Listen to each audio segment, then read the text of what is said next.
This series is intended for mature audiences. We insist you heed the following content warnings before viewing.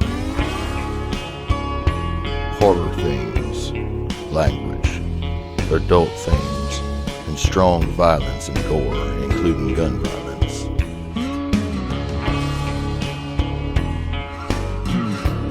Welcome to the Weird West. Let us tell y'all a story.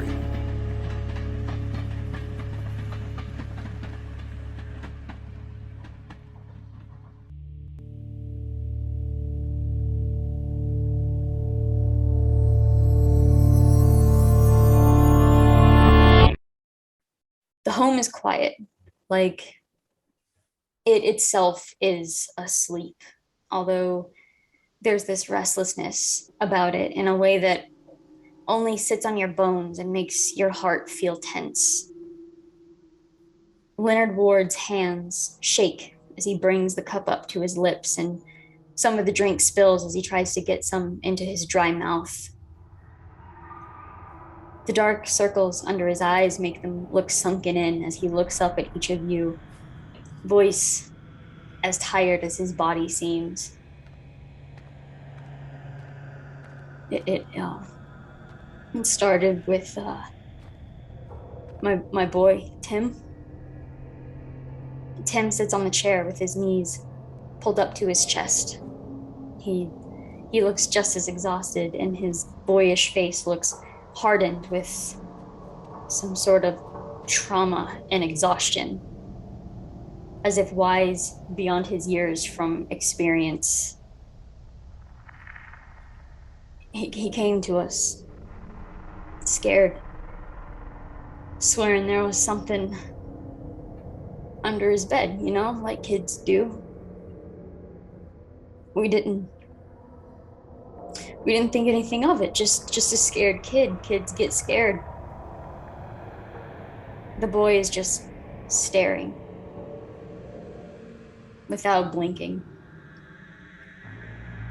And Leonard's eyes blink in long, drawn-out blinks, fighting sleep. He shakily takes another sip of his hot tea, which you watched him brew and forget the tea leaves. So he's just drinking hot water, but he hasn't even seemed to notice yet. I missed church yesterday because I didn't know what to tell them. I could lie, and I could say Martha's sick, so she had to stay home. The home falls silent again, and each of you share glances with each other at this point. Martha's not sick, she's just... It all started with Tim. He was scared of the monster under his bed, and Martha and I, we told him there are no monsters, and I didn't know I was lying to him. I swear I didn't. And he swallows, and you see him rubbing his eyes from exhaustion. And I woke up, and Martha was just gone. He falls silent again. I mean, she's just gone. Her purse, her shoes, her makeup, everything is here, and I pray every day that she left me. I pray that she walked out on us, because then she would be somewhere, but she's nowhere. Do you understand? She was beside me when we went to sleep, and I woke up and she was just gone.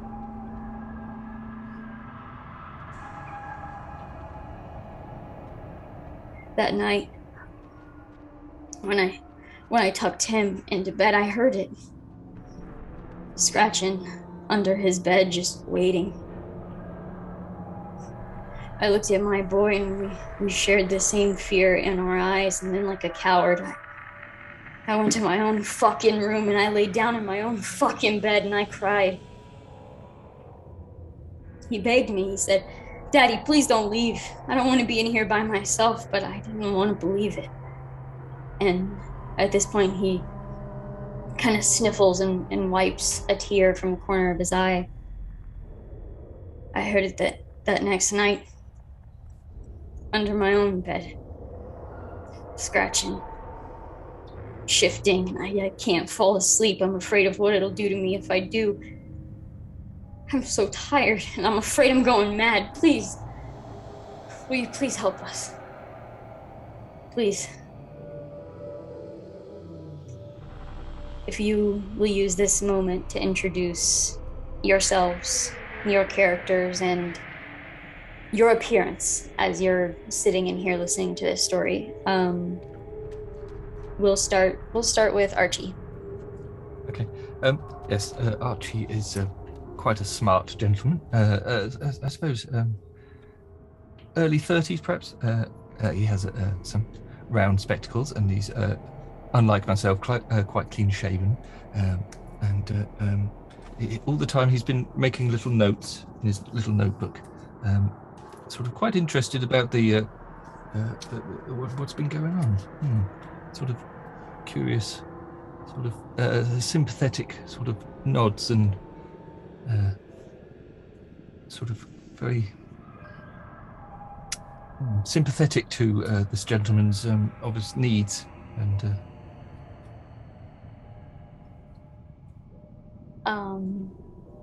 Raul?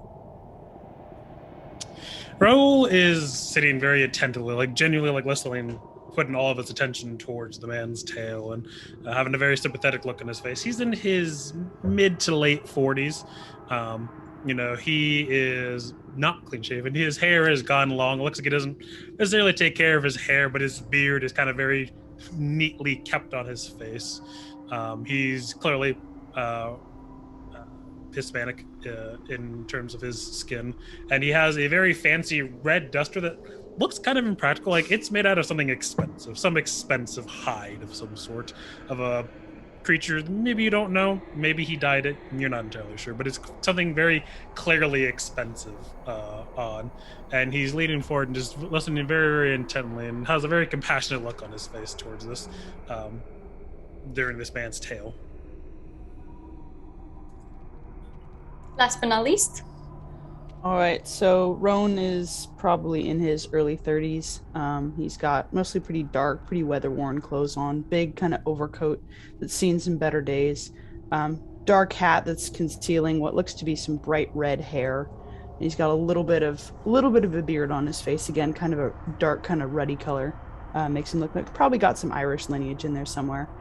He's got a 6-shooter on each hip. And he's probably kind of leaning against one of the wall. He's also chewing tobacco as he kind of stands there, looking very concerned at the family, especially looking at Tim. All right, so you sit here. There is a solid few moments of just silence. You're not certain if Leonard's done speaking. Tim hasn't moved. And you see Leonard's eyes kind of fall to one spot on the floor, and he just zones out. And there are a solid few seconds of absolute silence as you guys are glancing around at each other. Is there anything anyone would like to do or say? Kind of clear my throat after a moment, looking between Leonard and Tim and say, either one of y'all seen anything strange? I mean, I know I heard about things scraping and scratching, and what makes you sure it ain't an overgrown rat? Just to rule that out, if I might ask. There's another couple moments of silence, and you're almost wondering if he just didn't hear you. And then he blinks and just looks up, almost as if he was like waking up in a sense. He blinks and looks up to you. He just shakes his head. No, it wasn't a rat. It didn't sound like a rat, but I've been too afraid to look. I don't know what I'll see. I can't do it. And you just see him fix his eyes on that same spot on the floor again.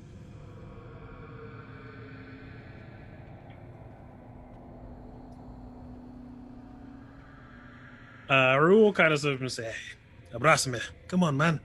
Seems like you have had a pretty rough time of it, and I've heard of a lot of strange things going on about the areas, so you have my word that at least I will do my best to investigate it. Come, and... Yeah, when you say that, he looks up, almost a little more awake, and he says, Can you stay? Can you stay tonight? Just one night. We need to get some sleep. Of course. And he just takes like your hands in his hands for a moment and just squeezes. He's so weak, like he's just the tiniest little squeeze. And then Tim kind of just looks up, so tired, and just looks at his father and says, sleep? And Leonard just nods, yes, we're gonna get some sleep. We're gonna get some sleep.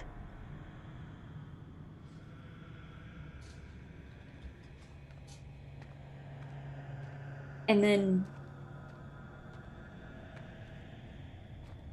Leonard actually scoots his chair a little bit closer to the three of you, almost as if, not necessarily that he's trying to hide what he's saying from Tim, but almost as if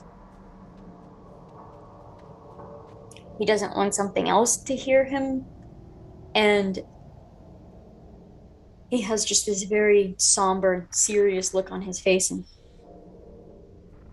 it's only at night. See, you can feel it like a wet bed sheet wrapped around you.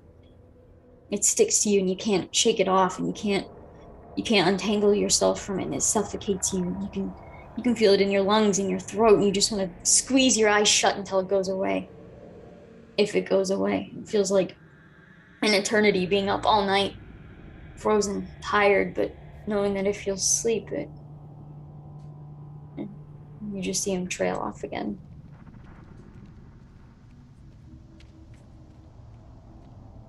And his head kind of snaps back. Dinner. I'll cook you some dinner. And he stands up, and you hear him shuffling over into the kitchen, where you hear just pots and pans rattling around.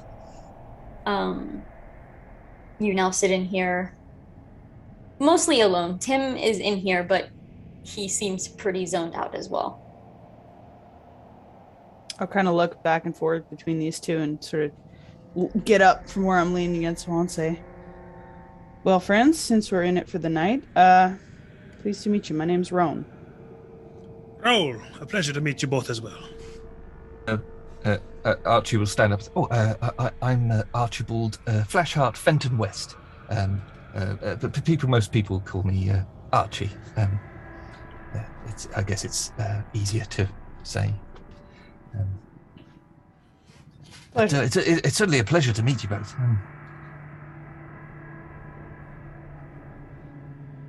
Tell me, you don't come around these parts often, do you, Archibald? No. I am what you call a traveller on your lands. In your lands. Yes, I've come from England to study and research. Things such as what this gentleman seems to be suffering with.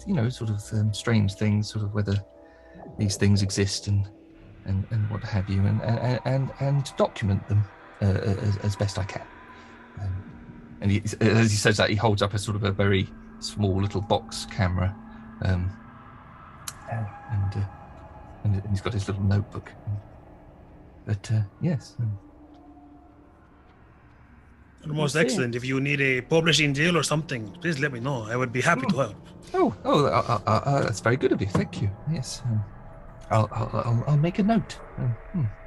Well, certainly no shortage of strange things around these parts. I'm sure you've come across a few interesting stories thus far if you've been here for a while. Very, very curious. Very, very interesting. Yes. Lots of evidence. At that, you actually see Tim scoot out of the chair he was sitting in, stand up, and then with just heavy, heavy footsteps, begin walking over to join his father in the kitchen.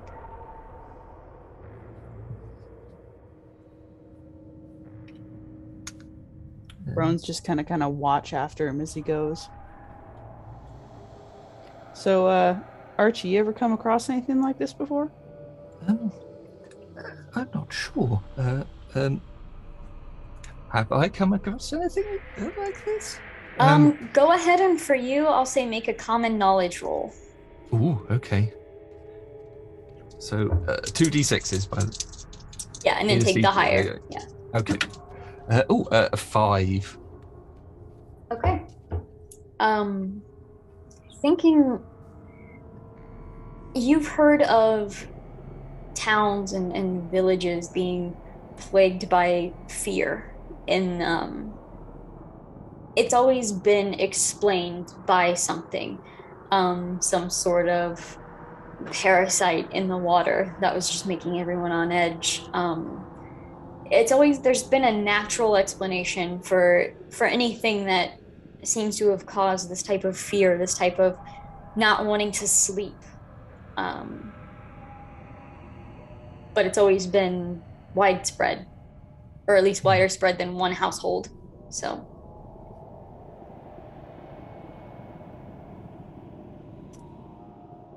Yes, so yes, there has been examples of this, but usually, going by my information, it's more of a widespread thing. I mean, to be localized to just a household is very, very unusual. Very interesting, though. I, for one, would certainly like to get to the bottom of it and relieve these gentlefolk of their ailment. Certainly, we're in naughtiness. agreement there. Good. I'm pleased. You hear just pots and pans just moving around. You hear the scrubbing of dishes, and even just what you can see from the kitchen. There are just dirty dishes laying out everywhere. There's food still on plates. It's just a mess in there, and you hear Leonard just mumbling to himself, just trying to prepare some sort of meal for you. You see him tossing expired food into the trash, looking for something that he can cook up for you. And Tim has gone in and just sat down at the table, just waiting. Just seems to be sitting at his seat at the table. He's got both fists on the table, and his head kind of droops a little bit, and you just see him staring, trying not to fall asleep. After a little while, you finally actually smell food cooking, and you're like, okay, this smells pretty good. Some sort of meat and potatoes mixture, something he could find, something he could throw together. And he brings those over to the table and motions for you to come join. You come sit at the table with them, and you see, it's a warm, pretty filling meal. Most of you have had better, but it tastes fine. It's good. The flies buzzing in the kitchen are a little distracting as you're eating your meal, but it's at least filling for the night. And you see the Wards just chewing slowly. They're not even halfway through their meal by the time you finish yours, as if every flex of the jaw just exhausted them more and more. Is there anything any of you would like to do or say during dinner or before nightfall? I think after Roan's finished eating, he's probably going to stand up and roll up his sleeves and do some dishes. All right, so yeah, you stand up, you kind of gather the other two's plates once they're finished, and just head over, and you just start try to make a dent in the stack. Yeah. The other two? Archie would, while everybody's he'll just sort of quietly pick up his camera and just stand in the corner and just take a little snap of the room, just for sort of kind of prosperity, sort of before the operation or whatever it may entail tonight. Okay, what room? The kitchen, where everybody sat, just Okay. well, so it's Rowan sort of washing up and sort of everybody else in the two wards sat at the table, and Easy we'll enough. just get a sort of little tableau just before anything. So happens. does this camera have a like a flash feature? I think it would have. I was thinking just like one of those little box thing. Okay. It's just like a little plate, and it's sort of. So I'll have to sort of stand there for a good sort of 10 seconds for its exposure, and because I think a flash would be too cumbersome. But Okay. Sounds good. Then in that case, yeah, not it doesn't cause much of a disruption anywhere, and those that had never had their picture taken or anything probably wouldn't even know, but everybody's at least holding pretty still at the moment, so all right, easy enough. Picture is taken.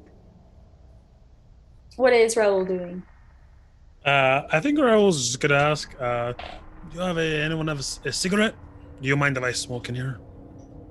You see Leonard kind of pat his pocket.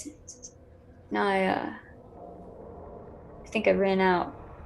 I'm sorry. Not a problem. It's not the biggest deal. And I think we're probably just gonna wander around the bottom floor a little bit. Actually, is this a multi-story house? There is actually just a one-story home. Okay. I think I'll just kind of wander around, just keep an eye out around the kind of area around the kitchen, see if he sees anything weird going on. Okay, go ahead and make a notice roll. Okay.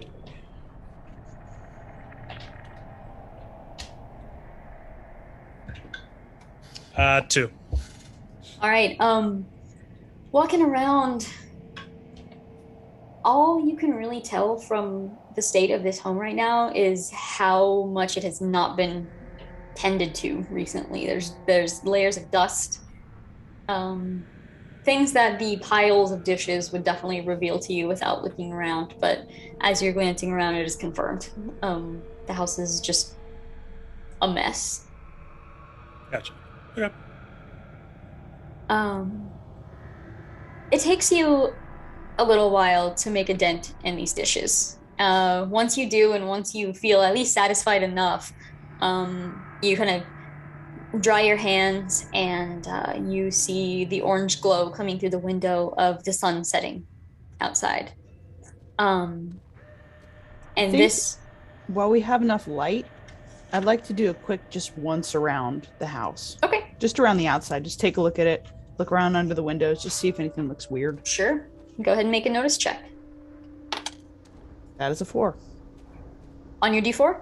Yes. Cool. Roll again. That is a 2. All right. So with that 6, you walking around the entirety of the exterior of this house, you're checking the windows, you're looking the walls over. Everything appears to be in order from the outside. There's nothing... Were you looking for like anything specific, or just making sure? I was looking to see if anything had like dug to get under the house, or Okay. if there were any like prints or marks underneath the windows, like something had crawled in or out. Okay. You don't see anything around the windows to indicate that. As for digging like underneath the house, you see small holes that would indicate different critters, and in a few different places. Yeah, but nothing big, just the little ones. Yeah. As far as you can tell. The two of you are... God, I was just going to ask, what kind of lighting are we expecting to have this evening? Is it going to be candlelight, or are we going to have... You actually see amongst, like, as you're kind of thinking this to yourself, amongst the mess of everything. You see various lanterns scattered throughout the house, oil lanterns, candles. It seems they have gathered most of their light sources into this living room. Okay. And Leonard's actually walking over and pulling out a book of matches as you're noticing all of this, and he slowly begins to, it's going to take him a while, light all of these light sources.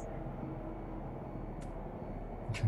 And around this time, you see Roan coming back in. Anything outside of interest? Nothing but maybe some holes where some varmints gone into the house. Nothing unusual or odd. And I suppose we will be waiting until nightfall to have our little soiree. Maybe before it gets dark, should we have a look under the beds? I mean, just before. Figure it wouldn't hurt. Why not? I will head towards Tim's room in that case. Okay. There's the master bedroom on one side of the house. Like master bedroom, kitchen, living room, kind of a hallway area, and then the kids' bedroom at the end. So you're heading to that end of the house towards Tim's bedroom. Where are you two heading? I will be following behind. Okay. Okay, yeah, I'll go with the rest of them. Okay. All right, so all of you head down the hall towards Tim's bedroom. And looking in, you see the curtains are drawn back, so there's still just the orange sunlight glow coming in through the window. And you see his bed kind of centered at the doorway once you walk in.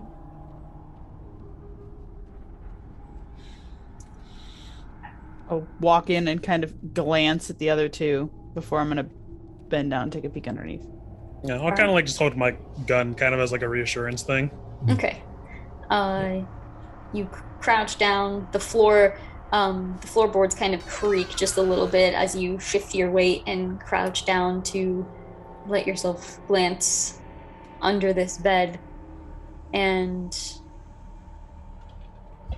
it's just a floor.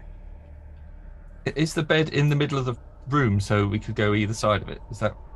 Like when you walk in, the bed is actually sideways, but in the center of that wall. Oh, I see. So you're coming in like at the side of it, and you can go around it to the other side as well. Okay. Anything there? But a whole mess of floor.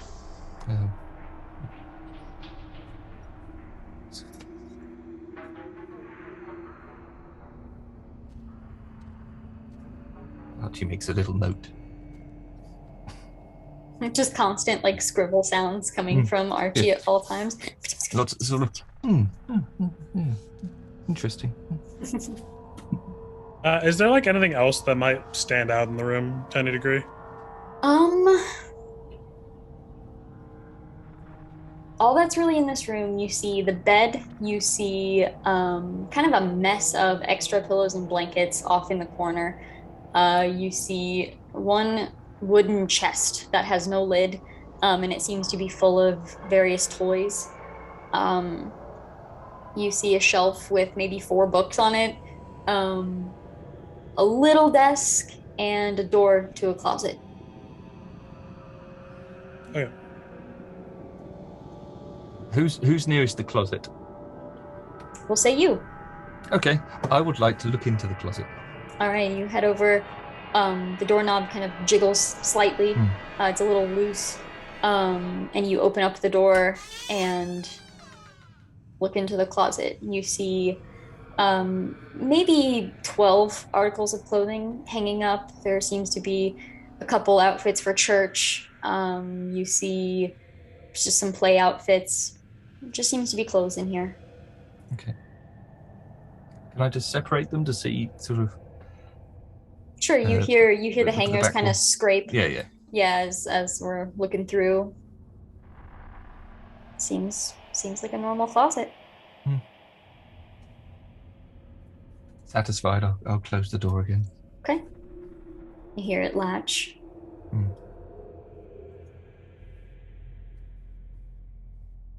Nothing in there.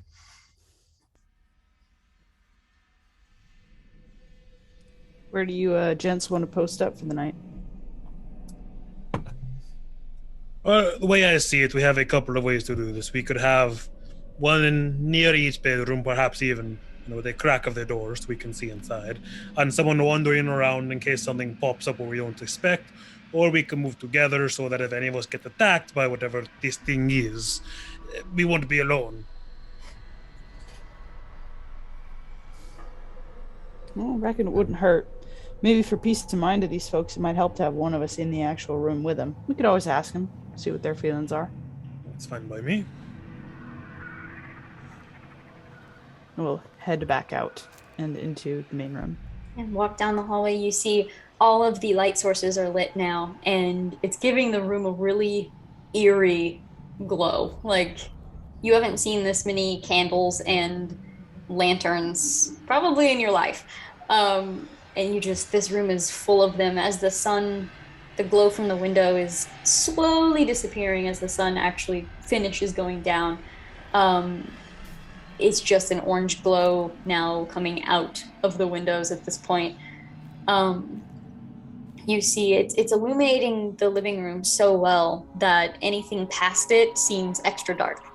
Like the door to Leonard's bedroom is open and it just seems pitch black in there. The kitchen even seems eerily dark. And as you're coming into this room, even glancing behind you, the hallway towards Tim's room seems a little spooky now too. And you see Tim and Leonard both sitting on the same couch cushion. Leonard has his arm around Tim, and they're just looking at you with like hope in their eyes, kind of. Kind of step in and say, how you fellas want to work this? Y'all going to be sleeping in your same rooms or one room together? No. You hear Leonard just saying no over and over, and Tim's just shaking his head. And Fair enough. We'll get some rest on the couch if you don't mind. No trouble at all. Would you feel better with one of us with you? Yes. All right. And I'll look at my two new friends and say, y'all mind if I sit with them first? No. By all means. I'll find some out-of-the-way place in the room to just kind of sit down. Yeah, one of the other chairs you can easily just scooch over to. And you see they're very comforted by this. And Tim kind of just leans back and closes his eyes, and it seems to be out in a matter of seconds. And Leonard just says, thank you, over and over. And he says, please wake me up if anything happens. And you just see him like crawling to lay down as if he just had the longest, like, hard labor work day of his life. And he just lays down, and you see his head rest for a moment and then just sink as he falls asleep. And the house falls silent again. So you fellas want to take it in rounds? Or you all stay up together?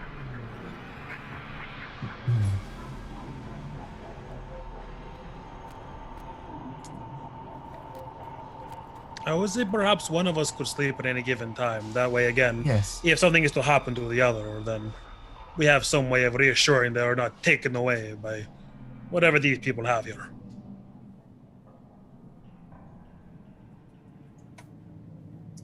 Yes, that seems reasonable.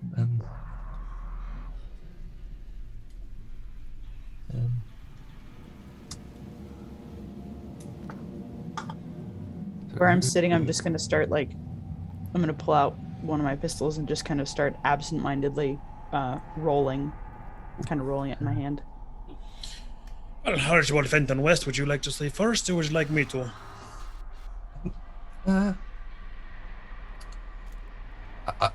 don't mind. You can do it. It's fine. Excellent. Well, and is there like another, just even like chair in the area? Yeah, there would be another chair. Yeah, I think Raul's gonna like take off his duster and like wrap it around the chair, and then just kind of lay there and be like, "Shoot me awake if you need me." Not shoot me, but just make something.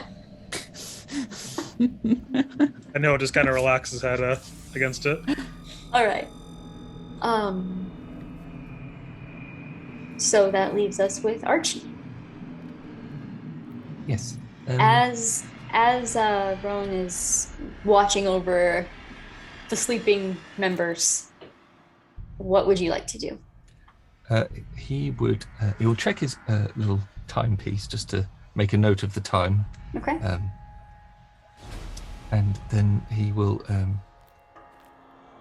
go back to the young lad's room, because having seen that before, he knows what it looks like in normal mode. Mm-hmm. So it'll just head over to the room and sort of just have a cursory look inside. Okay. Are you going in, or are you just looking from the doorway?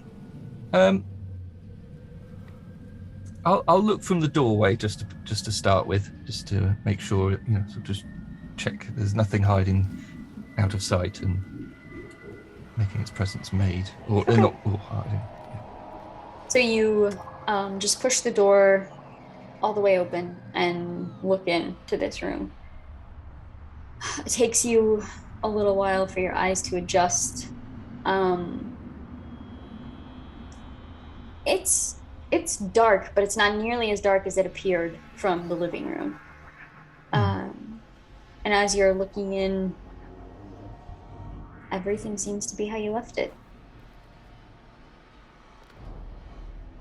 Archie will suddenly, an idea will dawn on him. He'll briskly walk back to the main room and pick up a lantern. Okay. And then go back in, and then sort of wave that into the room, just to. I mean, he's feeling a bit bold. He'll take a little step in, just to. He's got light now, so he's. Yeah, you walk in, take a step in, and you're moving the lantern around. I'm gonna have you. Let's see. What do I want you to do for this?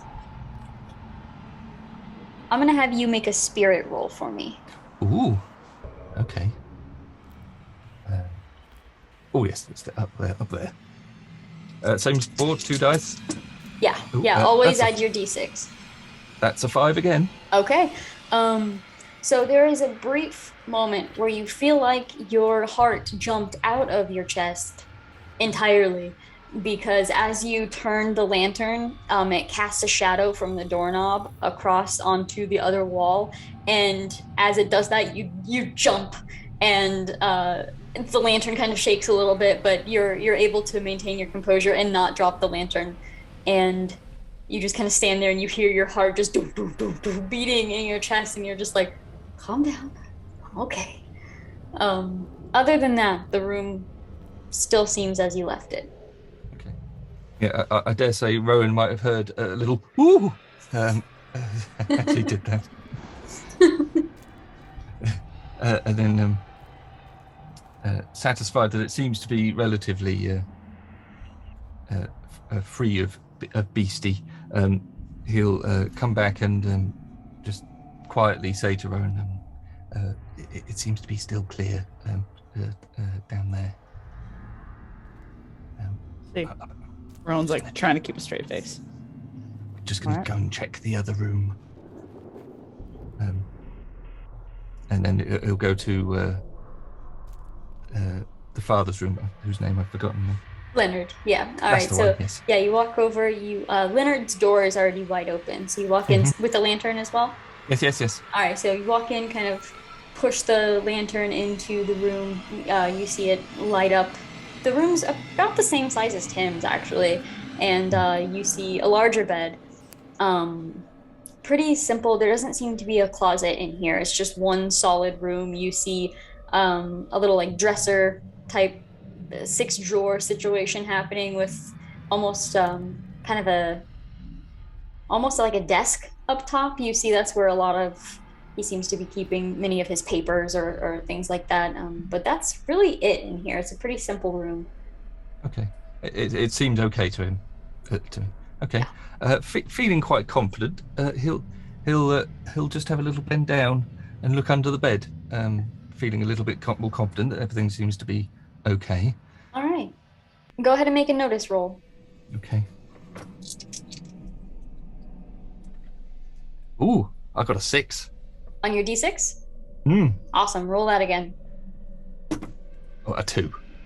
Okay. Yeah, so leaning down, so you got an 8, which is actually what you need to get to succeed is a 4, and you got double that, so that's called a raise. So with certain things, like with combat, that will add damage die, like different things like that. So it's kind of like a critical success in a way. So as you are leaning down, you have the lantern, you almost set it down on the floor to get a better look, and you just see dust bunnies moving, and you're about to stand back up, having seen nothing, when you do notice what appears to be 3, maybe 4, the fourth one's kind of faint, scratch marks that seem to lead about halfway under the bed up to the edge of the bed. On the floor.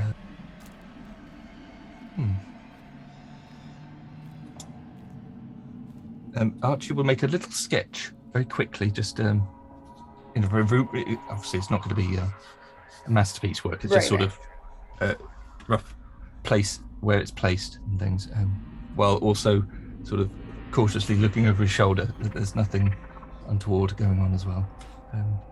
You have a brief moment of not quite as startling as in Tim's room, but as you're glancing behind you, your own shadow almost scares you, but it doesn't quite get there. You just look, you see it, and you're like, yeah, I'm done being scared. And Archie, keep it together. Come on. Yeah, and you stand back up. Yep. Okay. And back out the room. Yes, and return to the main room between. Okay.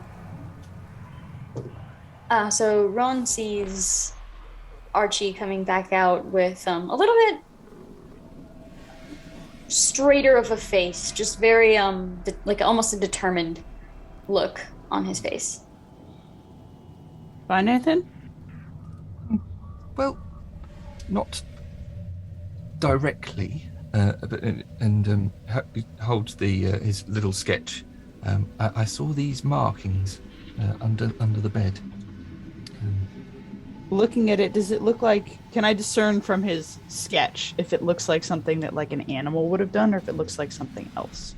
All right. So first, I need Archie to make a performance roll. Do you have performance? Okay. Well, we'll see. Yeah, sure. Yeah, performance. That'll be fine. Do I have a performance?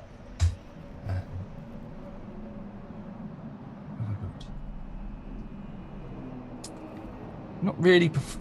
No, I don't really have a performance.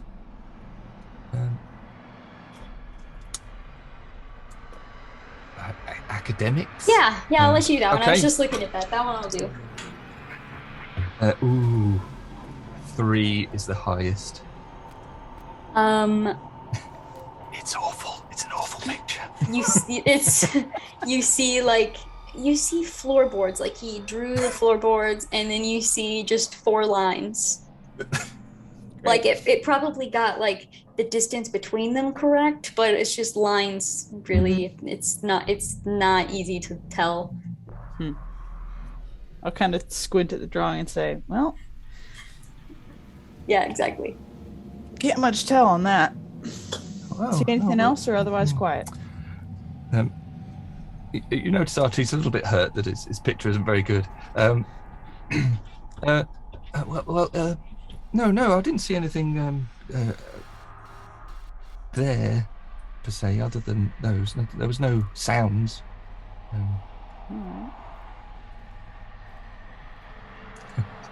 Other than my own shadow. Yeah, that'll get you. No, it doesn't seem to be. I'll just have a look in the kitchen, just if it's not too far. Sort of I'll check. How many other rooms are there in this house? So That's it. This I is a shouldn't be- very, yeah, it's a very small home. You see, it's sort of, in a sense, like a trailer. Yeah. I get Like, that. yeah, like a trailer house would be in a way. Um,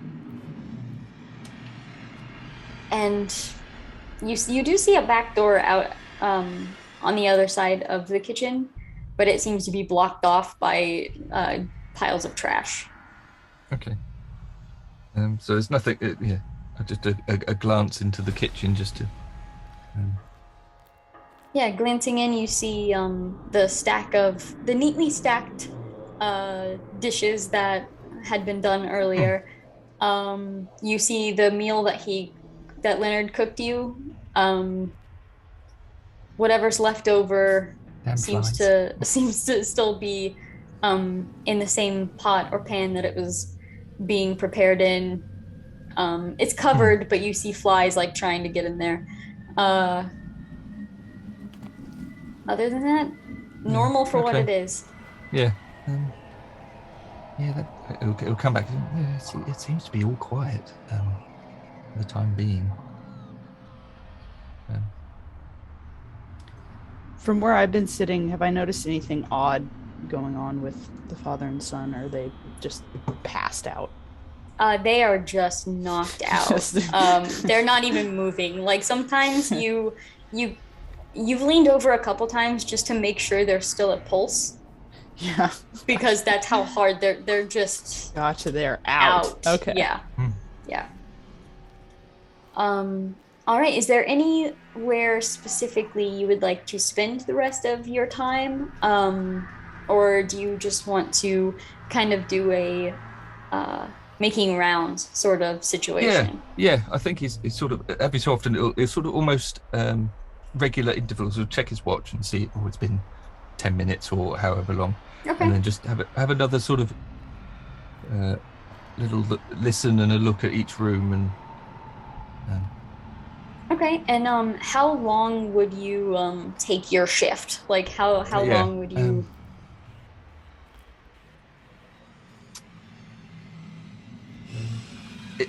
Is Rowan planning on staying up all night, or is he going to have a sleep as well? He'll probably stay up maybe 2/3, and then if you two are awake if we each sleep about 1/3 of the night, I figure if we kind of cycle through. So he'll probably catch some sleep at some point. Yeah. So so I'll wait. I'll do that for 1/3, and then we can swap over either way. Okay. I will say, as you're looking around, the house creaks, the floorboards creak everywhere, the walls even kind of make different creaks. You hear wind whistling through different parts of the windows. But it just seems like an old house. As the first third of the night comes to a close, you return to the living room. Are you waking up Raoul, or are you switching with? Archie would say, "Did you want to go next, or did you want to have a little?" I'm alright to stay awake a little longer if you want to swap with Raoul. Yeah, we'll swap. I don't mind that. And then our friend here can have the take your yes. All right, so we're waking up Raoul. I think Rowan's going to do. Yeah, I'll go over and give him a gentle little nudge. Okay.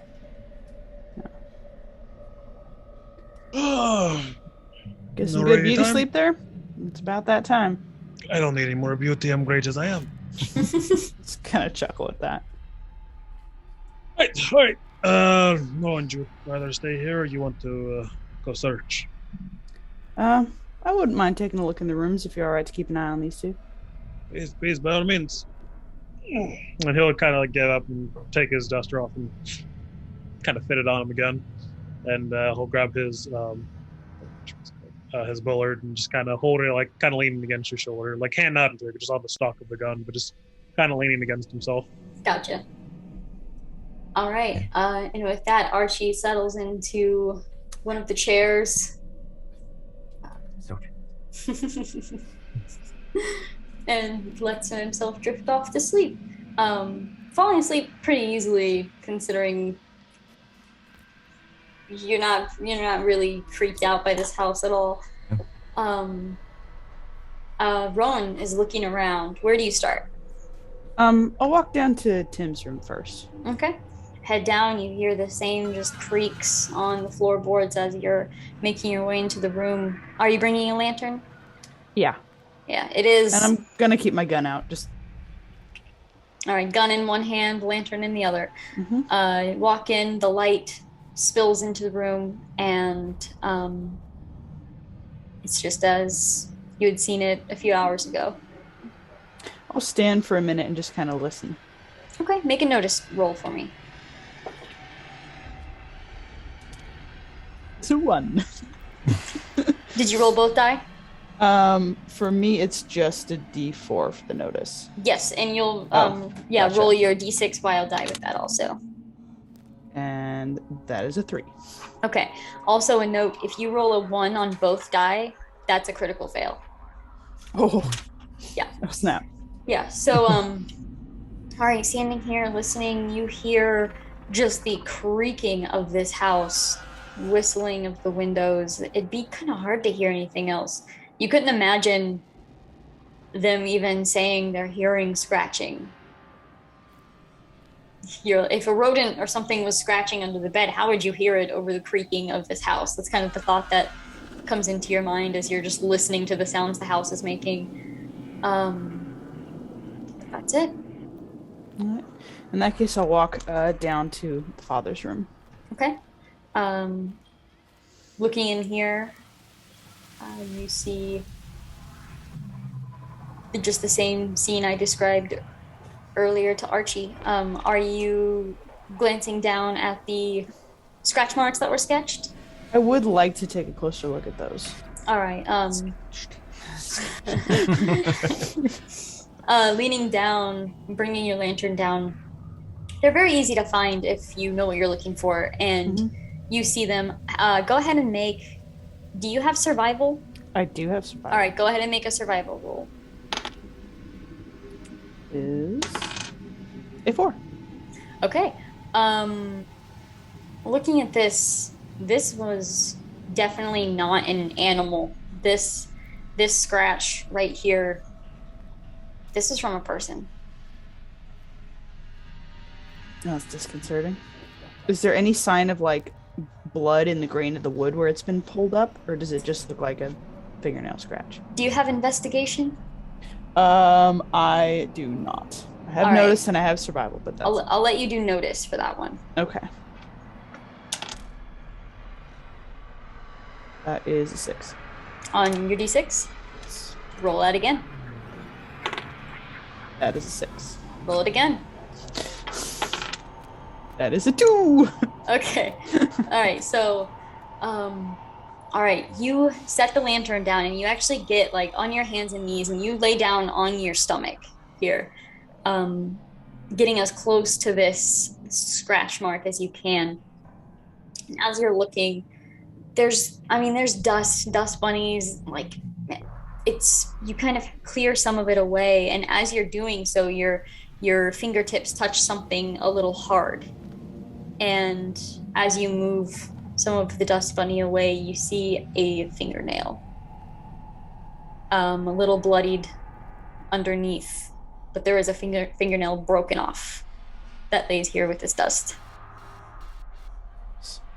And it, you can conclude, comes from the scratch that was not quite as deep, or didn't quite go as long. Gotcha.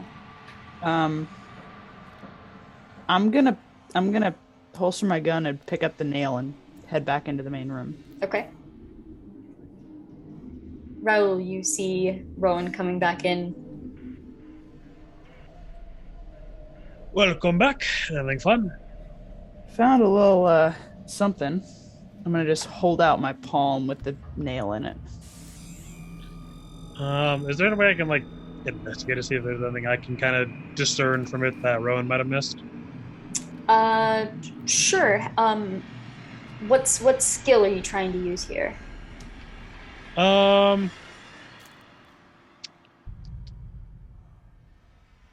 If there's nothing in particular, I'll say a notice roll is fine. But I wasn't sure if you were kind of thinking anything specific. no, I was thinking if I had like some sort of I don't know, like biology skill or something, but not just Gotcha. closest thing I got would be like root science. Okay. 6 on the d6. 7 total. Okay. Looking at this, you see the little bit of blood on the inside where it was snapped off. You see it kind of cracked up part of the side. And as you're actually bringing it closer to you, you do make out a little bit of like remnants of nail polish on the actual top of the nail itself. Barely there, as if it was probably fading away already. Red. Can I check both of our sleeping pals on their in their respective couches? See if their nails have like any hint of nail polish themselves. Yeah, you stand up and looking at their fingers, they have all their fingernails, and you don't see any nail polish or anything like that. And you can also just like manhandle them right now. You just pull up their arm. Yeah, you pull up their arm, look at their hand, and just you set it back down, but they don't know. They have no idea. Wondering if it's might have been from the wife went missing. Looked like somebody got drugged down underneath that bed. That's a much better theory than I had at first. That's unlikely, but I do worry that perhaps it's something under the guise of the mother. If the mother was fighting to not be dragged to wherever she may be at this point. It's possible whatever this creature is may be wearing her skin. Metaphorically. Possibly literally, but hopefully not. Well, it is definitely strange when you ain't got nothing but boards under both beds, yet somehow somebody managed to disappear down there. It reminds me of a story when I was young. Ma told me about a woman who would come and steal children in the night, but we can't really be a child at that age, I presume. Yeah. Just kind of stand there for a little bit. I'm going to continue to just do some rounds kind of back and forth between the rooms while I'm awake and just mostly listening, but also just looking around for anything odd. Okay, go ahead and make one more notice roll for me. Okay. That's a 2. Did you roll your d6 as well? Yes. Okay. Got a 1 and a 2. Woo! Yeah, walking around, it is so hard to hear anything over this creaking. And every time you think, oh, I'll move over to this room, it'll be better, your walking makes it creak even more, and it's just too hard to hear anything. Same with Archie's kind of patrol. You don't, nothing pops out at you. You don't hear anything. You don't see anything. Everything seems very normal in this house. And after a few hours, you head back to the main room. Yeah. And then probably just wait it out until it's time to switch with Archie. Okay. Yeah, after a little while, easy enough time to switch. It'd probably be nearing 4 a.m. So, this will probably be the last shift before sunrise. Kind of gently shake Archie awake and say, got something for you to look at. I think I found what might have made that scratch of yours, and I'm going to just set the nail just kind of in front of him. Oh, it's looks like a fingernail. Yeah, running theories it might have come from the wife, but don't know for sure. Well found. At this point, you hear the jiggling of the closet door in Tim's room.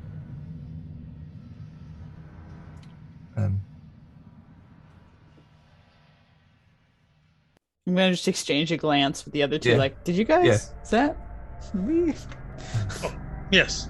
Again, Little I head think it's my count. turn to 1, do 2, rounds, 3. but if you want to come with. Yes. I'll go with Archie. You want to keep an eye on these two, and I will head down. Take a lantern. I will grab a lantern and gun, and head down with Raoul. Yeah, I think Raoul just doesn't even consider the lantern. Just like grabs his gun and like holds it in 2 hands, and like kind of quickly opening the doors. Like he's not like running over there or anything. He's kind of opening and just leaving the door open, not thinking of closing it. Right. Yeah, so then you're following behind with the lantern. Mm-hmm. And Archie is staying to watch the sleeping.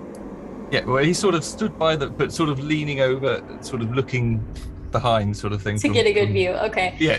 Yeah, so He you're doesn't want to miss out. Yeah, you watch them walk down into the dark hall. For a moment, they disappear in the darkness, but the lantern that Roan's holding provides enough light where you can at least see where they are, and you see them both enter the bedroom. You enter Tim's bedroom, and everything looks fine. Closet door is still closed. I'm gonna go open the closet. All right, As he's like over. walking up, I'm gonna just pull back the hammer on my pistol. Very slow, kind of click. All right, so you hear the click of the pistol, and then you hear that same jiggle of the doorknob from it just being grabbed and being too loose. You turn the doorknob, you pull open the closet door. It's just a closet. The clothes are in the same place that Archie left them when he kind of pushed through them earlier. And now, Roan, you hear slight scratch against the wood from underneath the bed. In this room? Yes, like right beside you. And before you turn to look, Tim's voice comes from the doorway. Archie, you hear it and you glance back, and Tim's not on the couch. Tim's voice comes from the doorway, and he says, "You made it mad." And as you kind of glance over to him, he says, "He doesn't want to stay under the bed anymore." I'm gonna like look to the doorway when I hear that, and not seeing Tim, I will immediately look to the bed and like tap. Raoul. Okay, so you look to the doorway. You don't see Tim. You see the darkness from the doorway extends out. You can't see the light of the living room anymore. It's just a dark hallway carrying on. But you hear Tim as if he were standing right there in that doorway. As you're turning to glance back under the bed, you see just this long extended arm of some sort grab on to Tim's leg and yank. You see Tim in one quick flash slam down through the doorway onto his back and be dragged underneath the bed. You hear his own claws scratching against the floorboards as he is dragged, screaming underneath this bed. Archie, at this point, with this scream, you can see them. You can see them perfectly fine. And with this scream, as Tim is slammed down and dragged underneath the bed, you see Leonard pop up, like going from laying down to standing up in a split second. Pops up, and he just starts looking around, looking for Tim, and he's just shouting, "Tim, Tim!" And he just starts sprinting down the hallway. What would you like to do? I'll follow after. I'll follow. You start sprinting after the other two. What would you like to do? How is this like one of those like metal frame? How heavy does this bed look? Wooden frame. Okay. I'm gonna look at Raoul and say, "Should we tip it over?" Yes, let's. All right. Grab an end and let it. Yeah, in just a moment, you just grab onto the bed, and Raoul just runs over, grabs onto the other side, and both of you flip it. Both of you make a strength roll for me.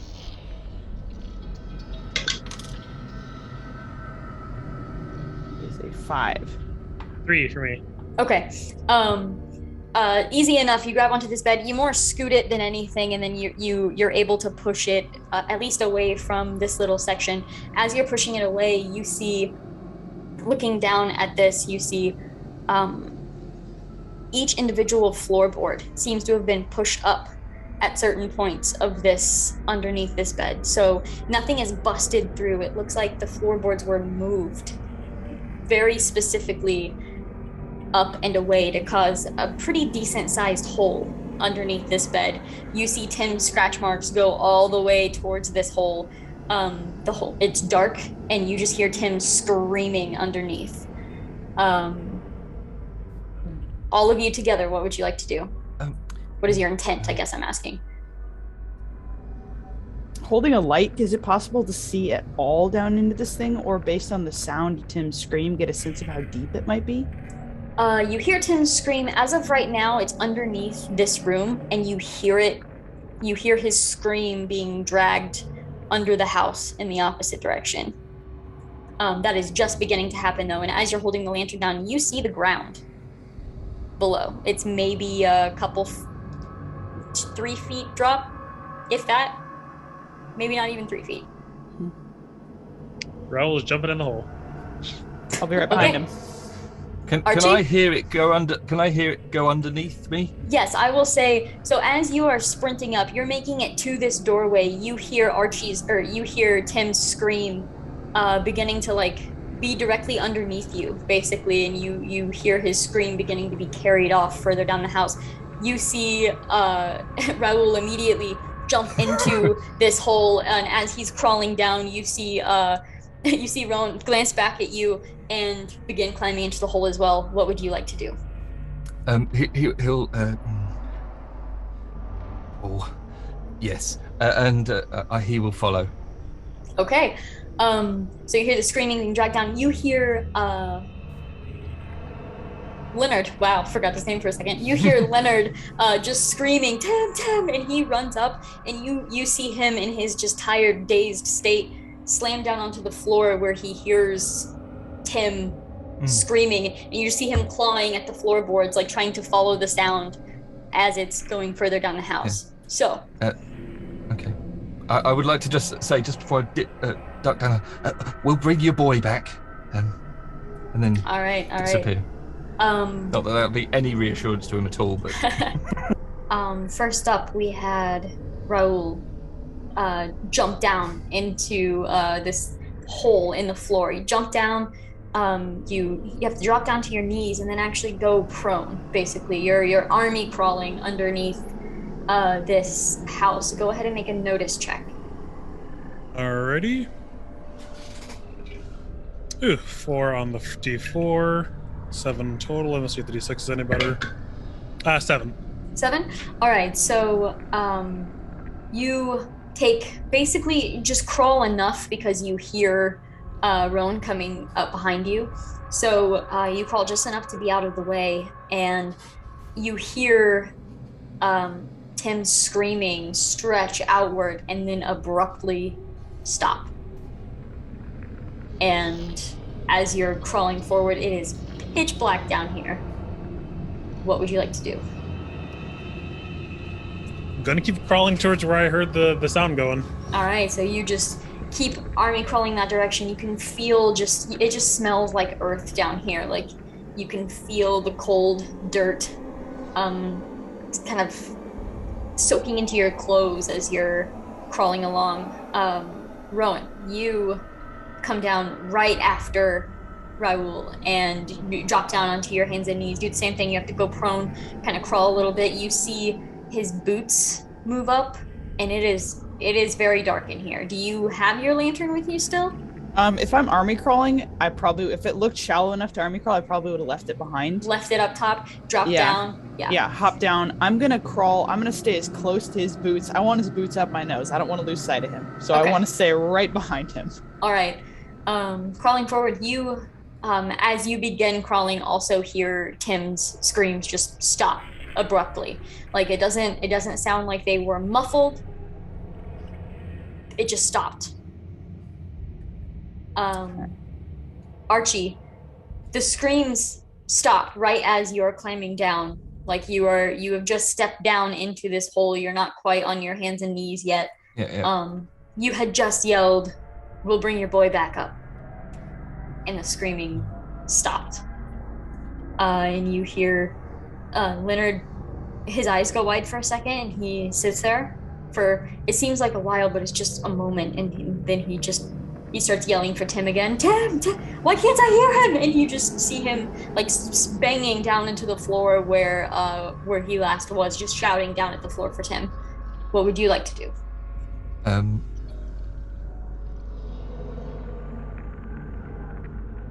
Archie's very torn now. He doesn't.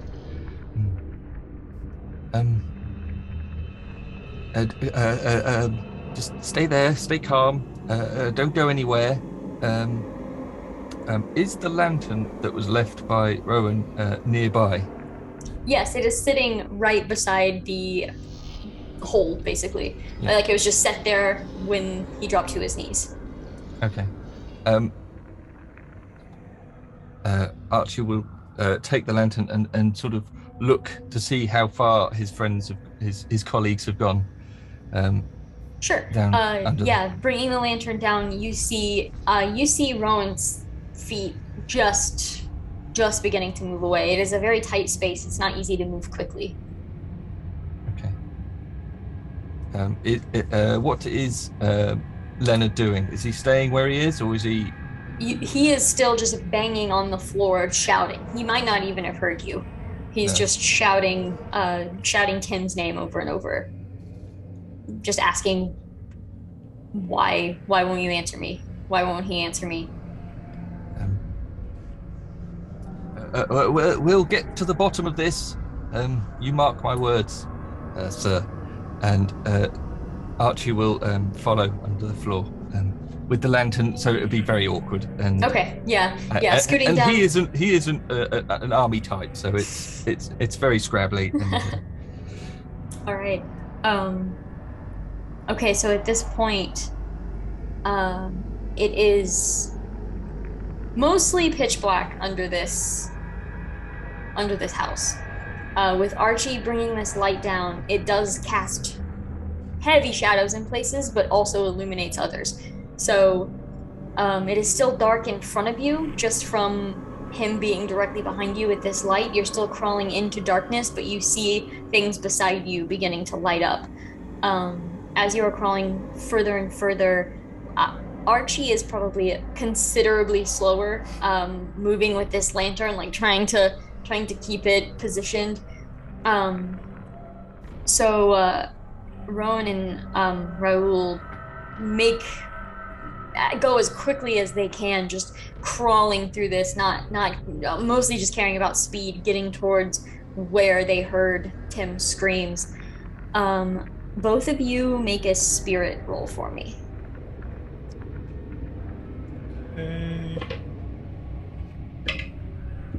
Okay.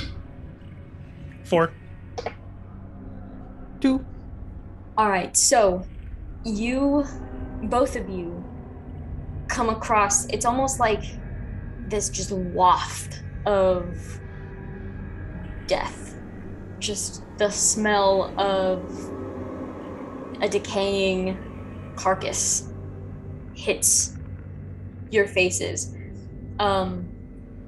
You're both able to stomach it pretty well, but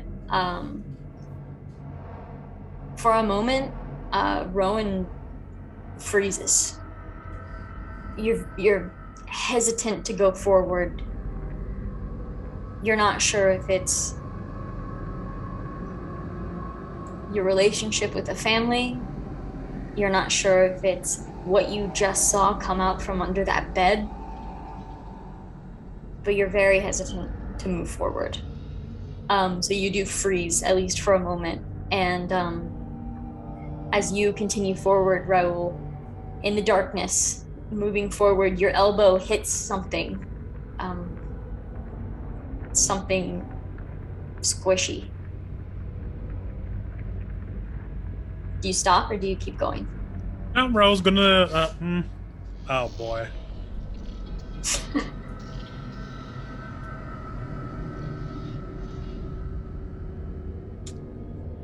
Okay, Rule's gonna stop just momentarily and like poke at whatever this squishy thing is with his finger, and just take a lick of it off his finger. All right, so you turn, poke, take a lick. I'm gonna have you roll a vigor roll. Oh, that is good. I don't think this other was gonna be higher. 10. 10? Oh my gosh. Yeah. Okay. I got 6 and a 4. All right, so your elbow squishes into something. It is pitch black. You don't see what it is. You poke it, take a lick of it. That is something dead. And do you continue moving? Yeah, I'll just keep moving on and be like, something dead to your left there. Careful, don't taste it. It's very bad.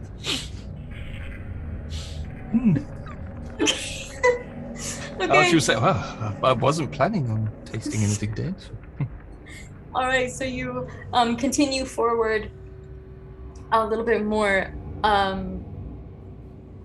Rowan and Archie, you're almost matching paces now. Now that you have managed to catch up, you see Rowan hesitating as you're shifting forward with this lantern. What would you two like to do?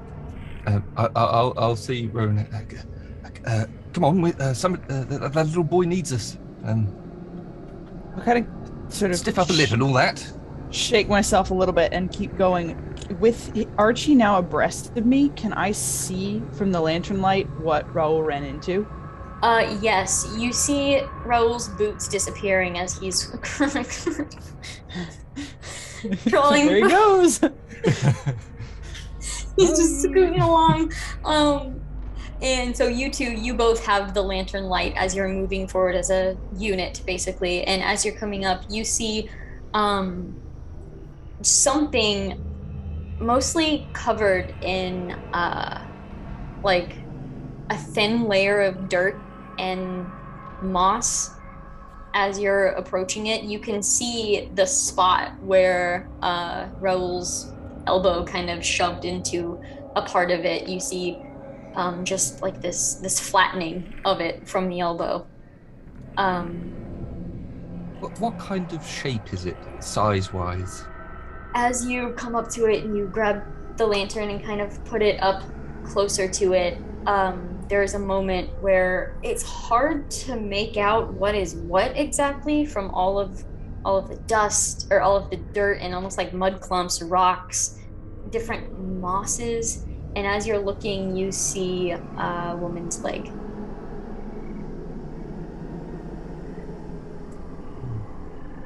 You follow up that leg and you see a torso, and Rowan, you see Martha's face. Gosh, well, if I was shook up before, I'm definitely shook up now. I'm gonna just kind of quietly mutter something to myself and kind of retch into the back of my hand. What is Archie's reaction to this? I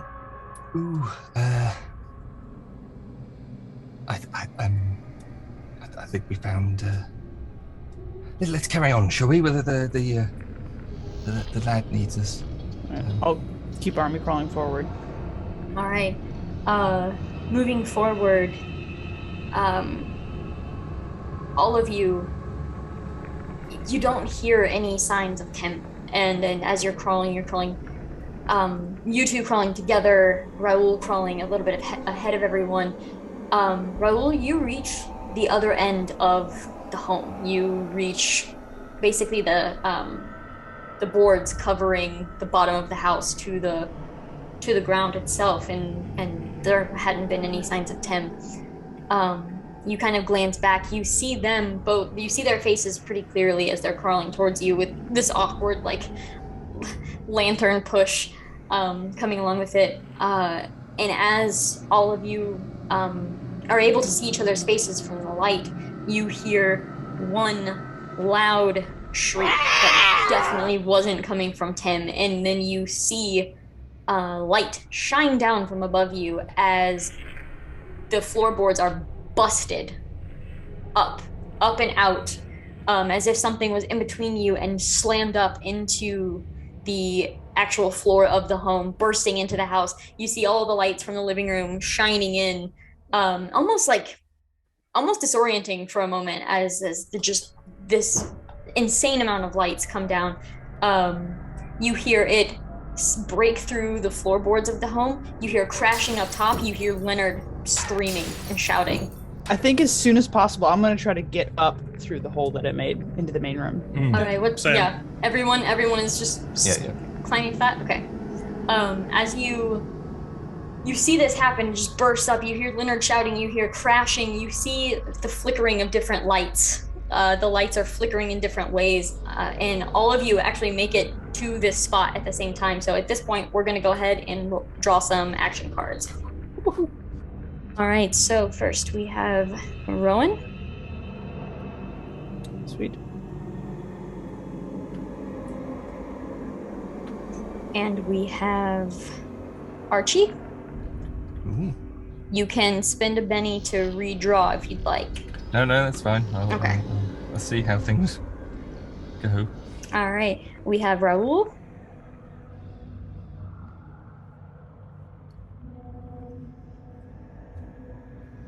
And we have me, whatever we're gonna call me right now. Oh. All right, so you hear the sound of wood crashing and splintering upstairs. You hear Leonard just gasp in pain, and then you hear a body slump to the floor. And then you just hear that same shriek from whatever this thing is, shrieking, and it's actually moving down the house towards Leonard's room now. We'll say that is that one's turn, and Rowan is up. I want to get up through the hole that it made as quickly as possible. All right, yeah.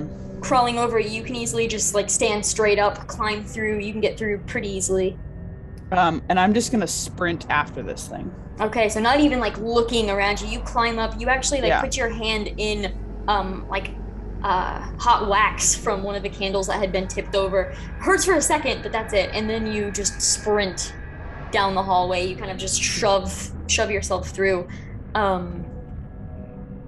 you heading all the way to Tim's room?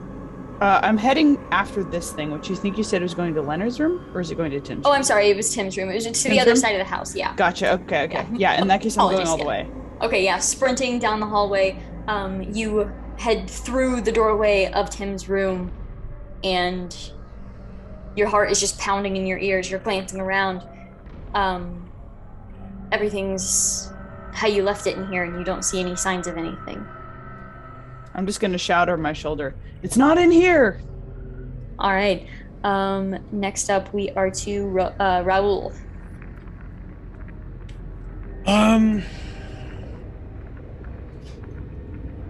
Okay. Same thing. Just going to get out of the hole as quickly as possible. Easy enough. And I am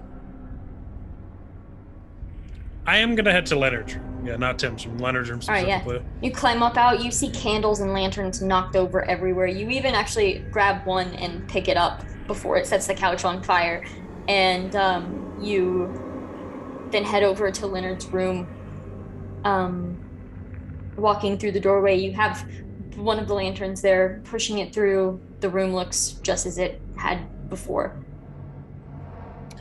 It's not in Leonard either. It must be somewhere else. And at that, Archie, you're up. Hey, Archie will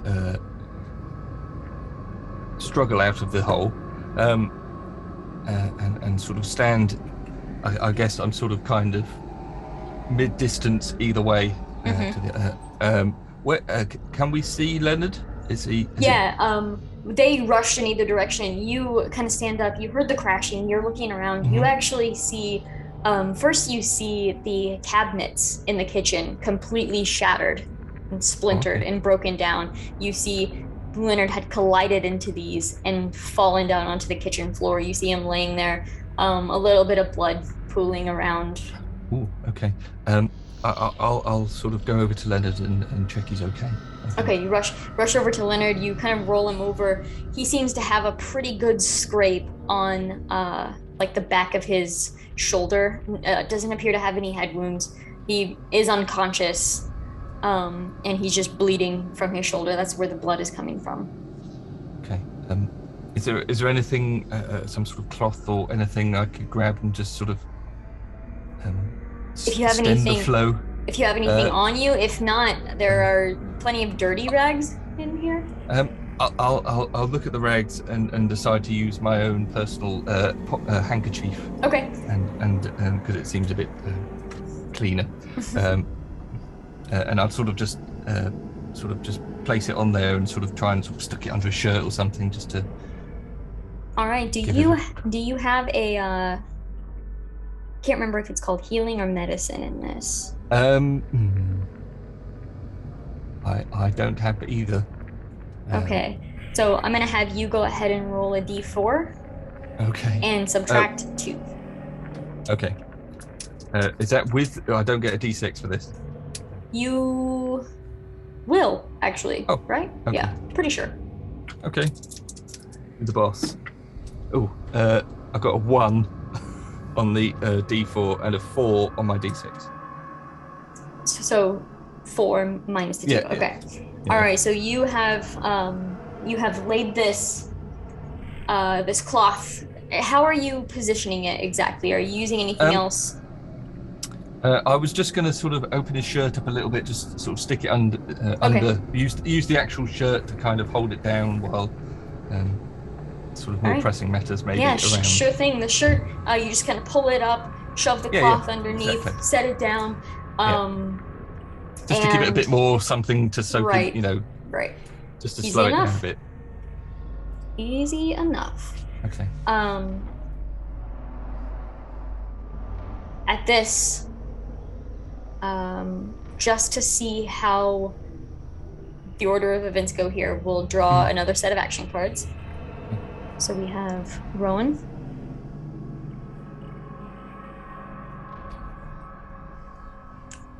Archie. Didn't really want to focus, but it's a jack. Raoul.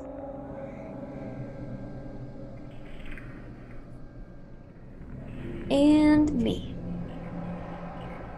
I'm gonna spend a Benny to redraw.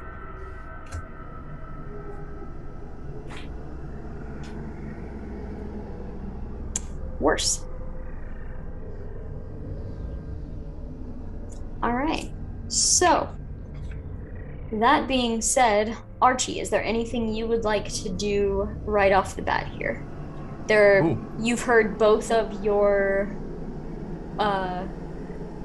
teammates say it's not in here. Nothing's in here. I will have a quick look round where I am in the kitchen. That would be my first port of call would be just to check my immediate surroundings, because obviously I've just come straight to this man without checking corners and all that kind of thing. Right. Pushing this cloth in here, you immediately look around both directions. The room seems clear. Okay. I'll just call out. There's nothing in the kitchen other than Leonard and me. Is there anything else? If I take it Leonard's clearly still alive. You did say that, didn't you? He's. As far you as can I still can see his chest is rising and falling pretty. Okay. Yeah, easy to see. Okay, I'll stand and just sort of face towards the main room, sort of back. So I'll just stand next to Leonard, just sort of. Okay. In that case, you see a shadow stretch up the wall for a moment, and right before you yell out, you see a hand come up. You see Tim's hand come up, and he's trying to climb up out of this hole. The hole we came out of? Yeah. Can I still do something? Sure. I would like to run over there and take his hands. Yeah, you see that you rush over, you look down, and he's just looking up with just this pale face, and you reach down and grab onto his arm. You can pull him up basically by his arm, set him in a standing position. And now the two of you can go simultaneously, or I think technically it would be Rowan first. Okay. And so I saw no sign of anything on the way in. I'm gonna. Could I feasibly grab a lantern and jump back down into the hole in a turn, or would I? Okay. Yeah. I'd say yeah. You can sprint okay. over. You sprint over. You see him pulling Tim up out of the hole. Grab onto the lantern. You want to jump back into that hole or the hole in Tim's room? That one, because that's what right. I think we've all got eyes on right now. Sure. As Tim is pulled out of this hole, you just drop back down, slam down onto your hands and knees with the lantern beside you. I'm just looking around at this point. All right, go ahead and make a notice roll. Okay. That is a 4 and a 6. So you maxed on both? Yes. All right, I'd say roll the 6 again. Okay. That is a 4. Sweet. All right, so looking around, you see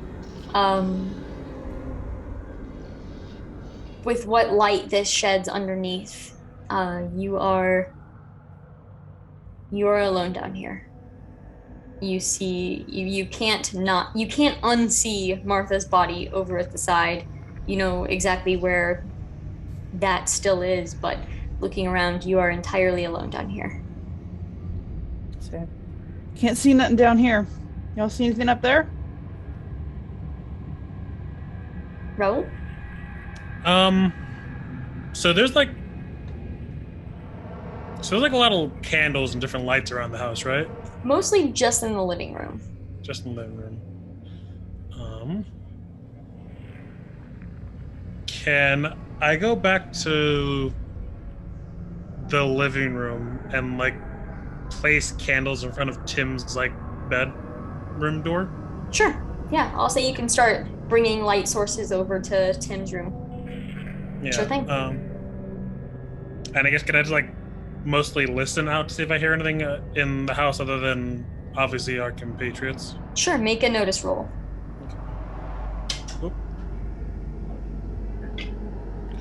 Okay, that's good. Oh, come on, D6. 6. All right. Listening, as you are moving these light sources, we'll say, Archie has pulled Tim to probably the couch or something, sitting him down, looking him over, making sure he's okay. Did Rowan stay down below, or did he come back up? I'm gonna stay down here for a minute and just keep looking around. All right, staying down, keeping an eye out. Raul, it's probably your second trip. You brought a couple candles, and now you're bringing lanterns for better light, and you set them down. The moment you set them down and you go to stand up to go grab some more, you hear the creaking of the closet door inside of Tim's room. Okay. And you hear just this dark, almost like wheezy breathing coming from inside. Okay. If I can, I think I'll just kind of like yell out, "Over here!" All right. For the moment, we'll say we're out of combat. Raul has called you over. What would you like to do? We have probably like 5 light sources at the doorway of Tim's room at this point. I would like to make my way to Tim's room under the house. Okay. And I'm gonna kind of shout up through the floor. I'm going underneath. You want to take topside? Roger. Just sort of awkwardly crawl. Sure. That direction. Archie would like to move Leonard into the living room onto the couch if he can. Sure thing. So the two of them are sort of together, and he will try and do a better job than he did previously by sort of keeping an eye on what's happening in the bedroom and the two wards. Okay, easy enough. It takes Rowan a little bit to get over there. Raul, are you waiting for Rowan to come up before doing anything? Yeah, I was gonna wait for Rowan to kind of be assured in their place. Okay, underneath. yeah. So Rowan comes up from the hole underneath Tim's bed. You can see inside of this room, you can see the closet door is actually, it's not fully latched. You see it's like at that point where it's not quite cracked, but the latch is just sitting. Just one little push would latch it, but it is still technically open, and you hear the wheezing coming from inside. Okay.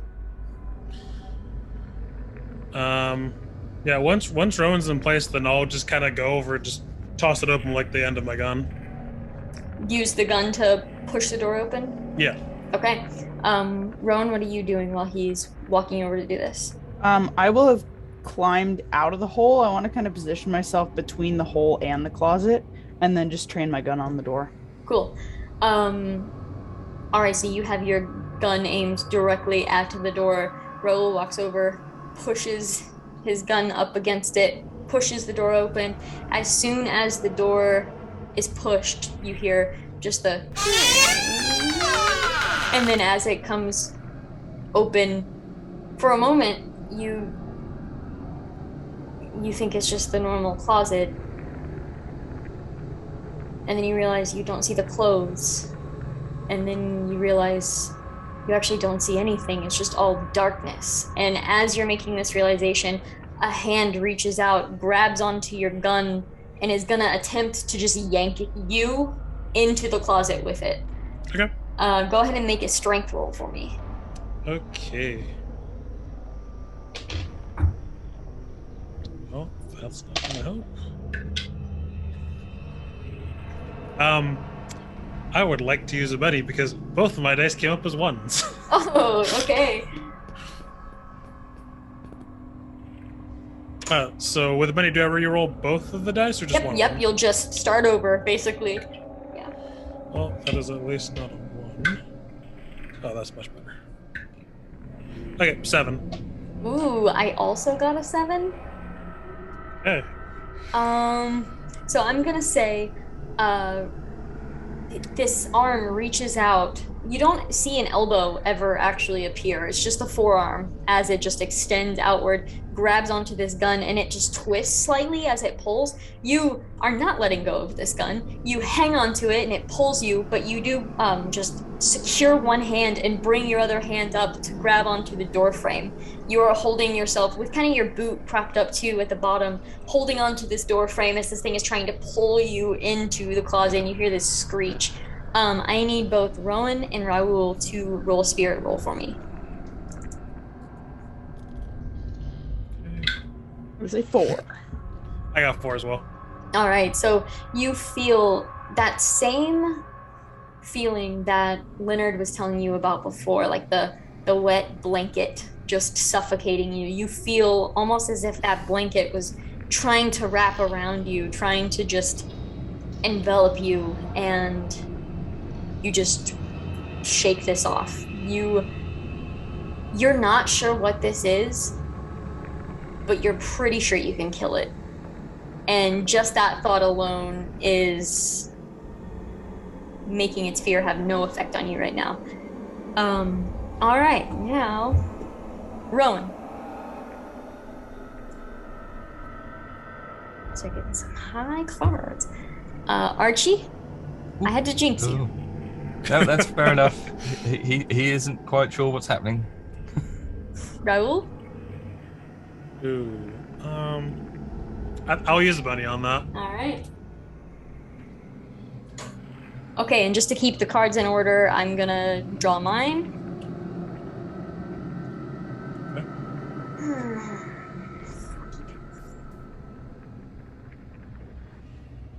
And your redraw. Oh. Is it the same? It's 7 Yeah. hearts. Okay, it's a little higher. Yeah. All right. So to kick this off, we have Rowan. You've watched this forearm come out, grab onto the gun, slam Raoul up against the door frame. He's holding onto it to keep himself from going into this dark closet. What would you like to do? As soon as I see him getting pulled forward, the first thing I'm actually going to do is just shoot right into the closet. Sweet. Make a Just shooting roll. Straight at this thing. And your shooting roll will be your shooting die and also your wild die still. Yep. Okay. That is this. 5. 6. That is an 8. An 8. All 8. right. Go ahead and roll damage. Okay. That is... So it's 2D. Let me just double check what the one is on this one. Real quick. Let's see.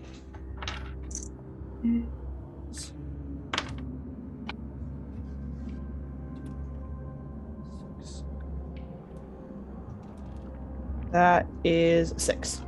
All right. Okay, so you just aim directly into this darkness. Just straight into the dark. Fire off a shot, and as you do, you hear it impact something. You're not quite sure if the sound was flesh or wood necessarily, but you hear it impact, and as it does, you see the arm tense up against the gun and begin to pull even harder. Is there anything else you'd like to do? I want to grab Raoul. Just with my All free right. hand, I'm just going to grab his back to Yeah, try to so keep him from going any further forward. Yeah, you fire off one, reach forward, you grab onto like his clothes or like his shoulder. His shoulder. Okay, Just yeah, get a reach grip up, on him. grab onto the shoulder. And that is your turn. Now, Raoul's actually first. Okay. Pretty much similar to Rowan's. I'm just gonna hold. I guess it's one reason as well. No, okay, yeah, still going. So I'm gonna put my boot up against like the door and kind of try to keep bracing myself with one of my feet, and then just pull on the trigger for my bullard. All right, yeah, it's already trying to pull you in, so it's already aimed kind of in that direction. All right, let's see if there's any higher, probably not. Oh wow, 12. Nice. Roll damage for that.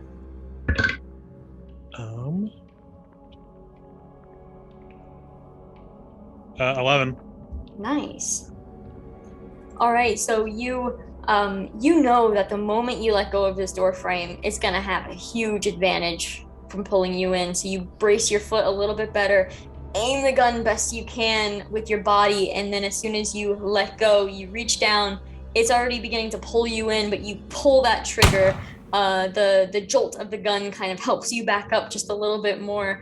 You hear it slam into wood or a body, you're not quite sure, but at that, it does let go of the gun, and its hand kind of retracts back in, and you're no longer being pulled in.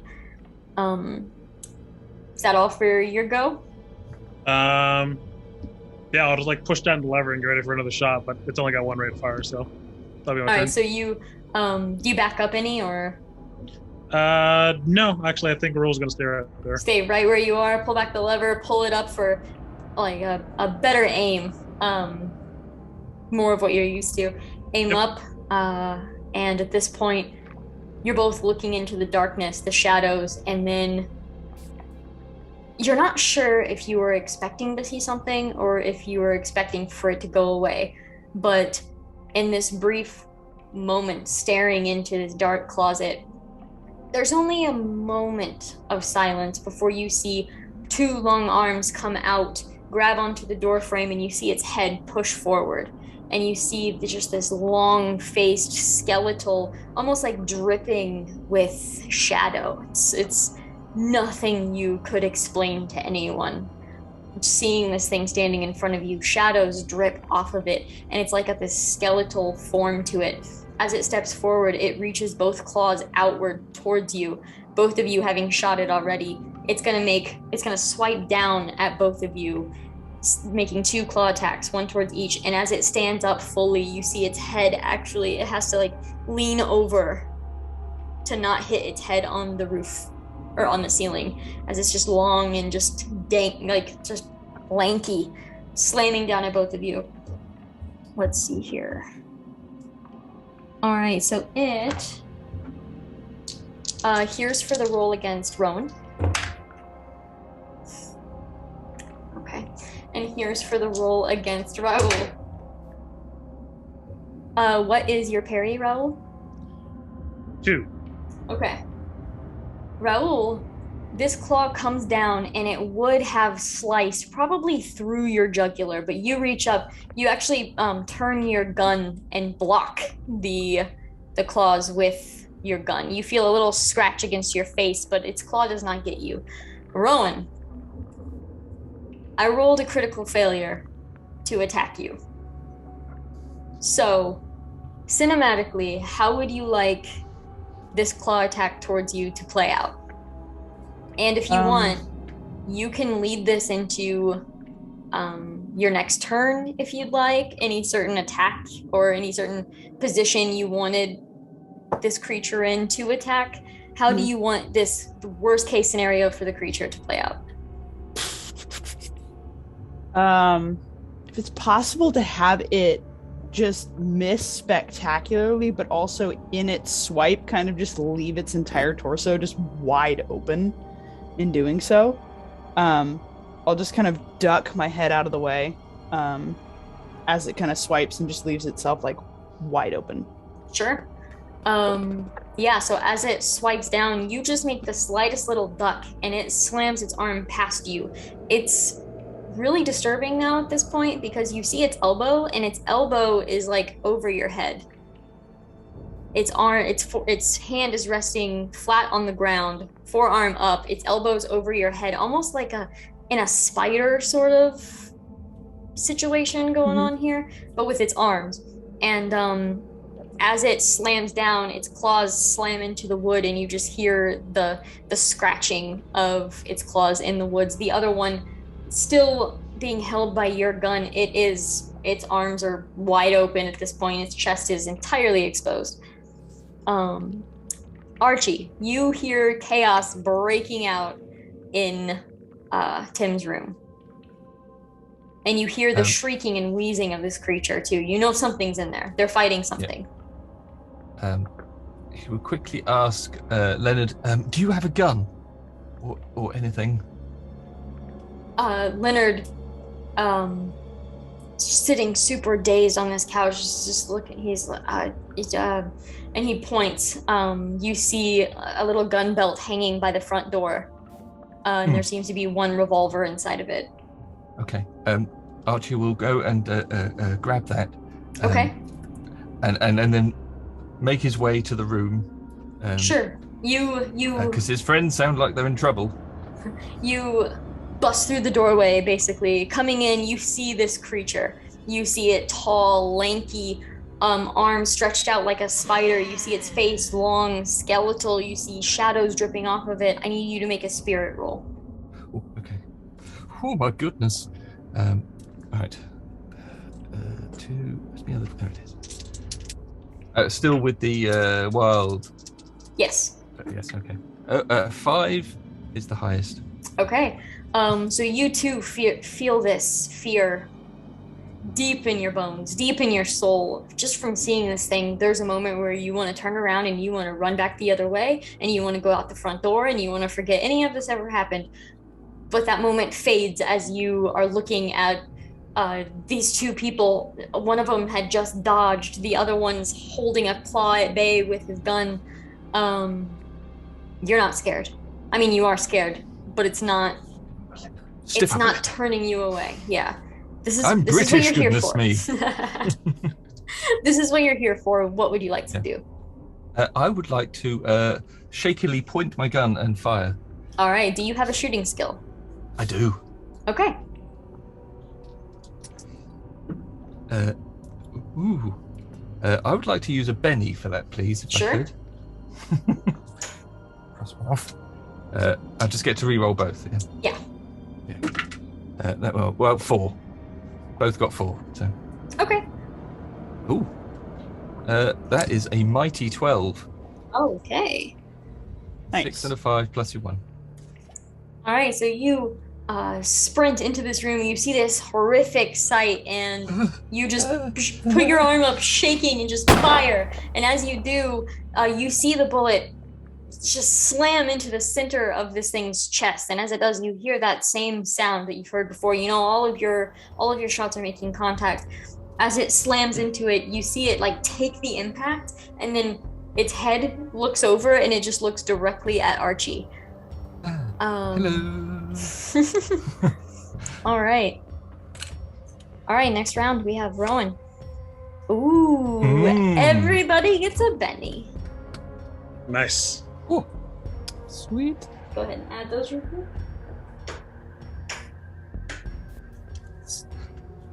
spend a penny, get a penny. There you go. Everybody gets a Benny, and you get to choose when you would like to go. Here is Archie. Nice. Raul.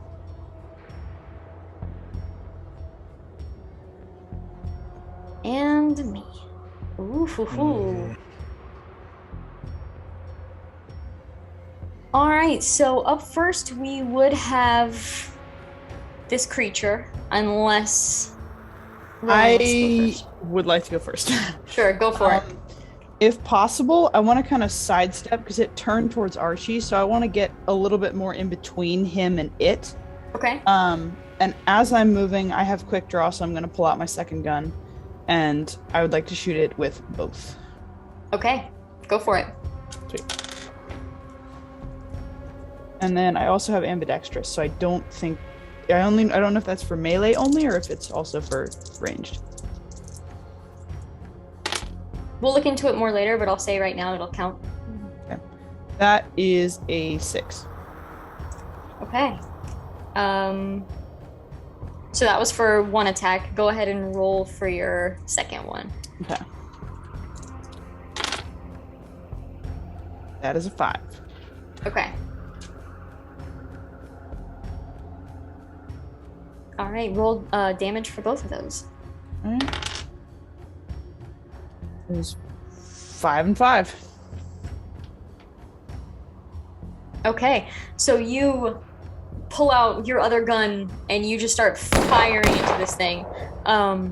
Each shot slams into it. You see it hitting, and each bullet hole makes a little more shadow just leak out, and it looks like it drips onto the floor, but it doesn't seem to actually be leaving anything. You can see blood spraying out onto the wall, but it just looks like shadow. Like you're not sure if there's actually anything physically coming out of this creature. Yeah, both hits hit pretty hard, and it was looking at Archie, and with those hits, it turns and it's looking at you. You see it just kind of moving, looking at each of you, just standing over you, like almost trying to figure you out in a way. Is that your turn? Yeah. All right. It is up now. And it is going to open its mouth, and its jaw kind of elongates and just stretches down as you hear this just mournful shriek coming from it. And as it does so, you see its eyes moving from each of you, trying to decide which one to go after. And then it settles on Rowan, and it stops, looks at you, its jaws just opening up, and then it's going to come down with both of its just claws. It's not trying to scratch you, it's trying to impale you with its claws.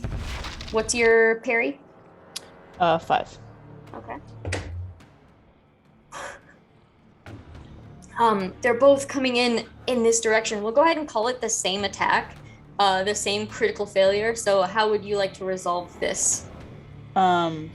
If I could have it when it comes after me, kind of just come out of the closet more and just expose its like side to these guys, just so they can see more of it. Okay, so yeah, we'll say as it's coming out, you see it lunging, and you actually take a step back and then kind of hop up onto Tim's bed. And as you're standing on the bed, it comes out, it slams all of its claws into like the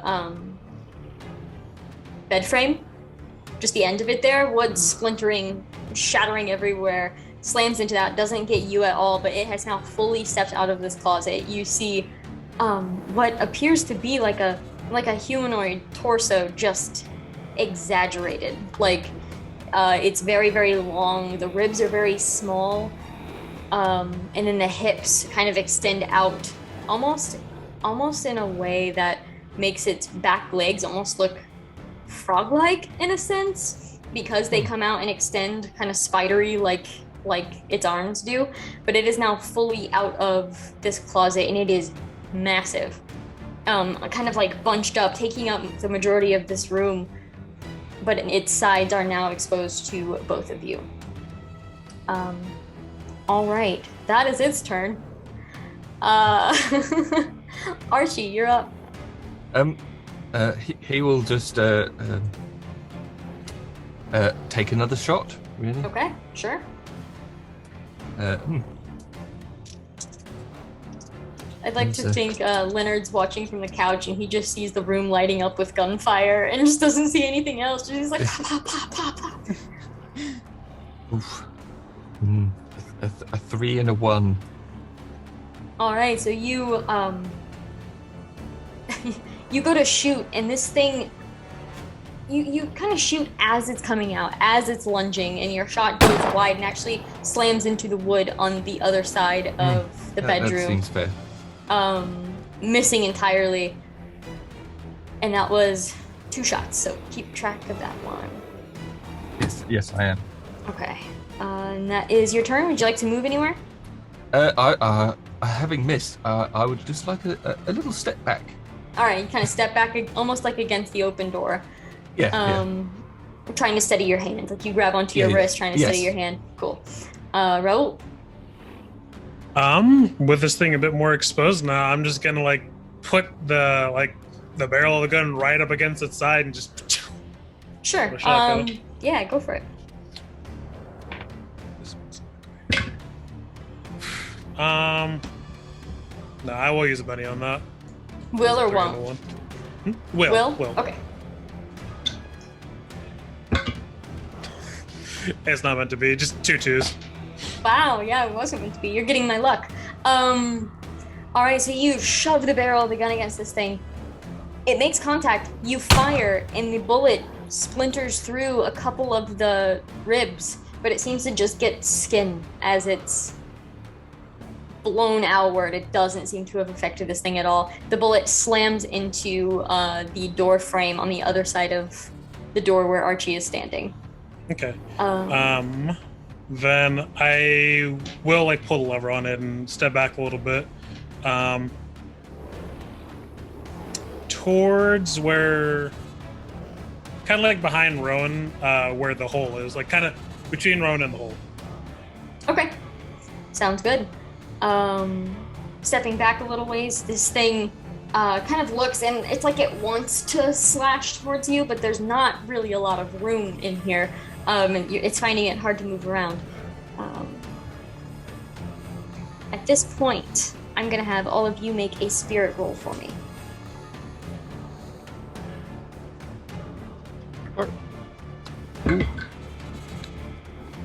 I got a 6 and a 4. Do I re-roll the 6? Yeah, re-roll the 6. I got an 11. So I got 7. Ooh. And what was Rowan's? 4. 4? Okay, so all of them succeed. You seeing this creature in its full capacity, you can't help but kind of have this odd familiarity. You definitely would remember seeing something like this, but there's just something about this feeling and something about this fear that is just tickling the back of your mind. And the best I can describe it is, you know when you smell something that you only smelled when you were a kid, and you kind of have that sensory memory? It's the same thing. It's just this sensory memory of fear. And with that, Rowan, Ooh, nice. this really likes you. I was This just gonna this say, session I'm really likes you. been real friendly. Archie.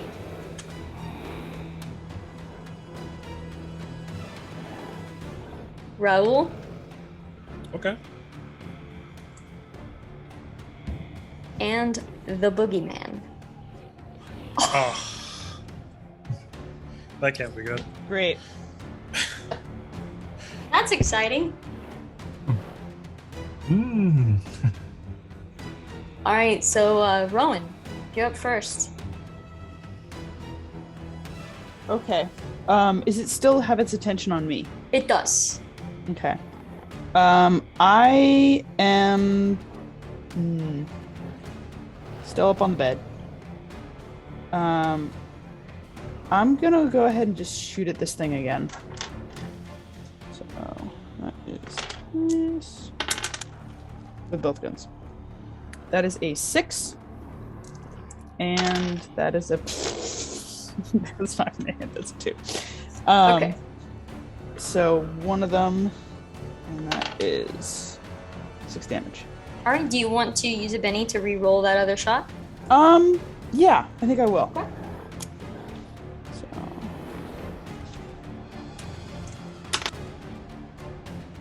That is a 4. All right, that will hit. Roll damage for that one. 4. All right. So firing bow shots from this thing, it is just looking up at you. And you just fire off into basically like its chest. You see it just soaking in these bullets,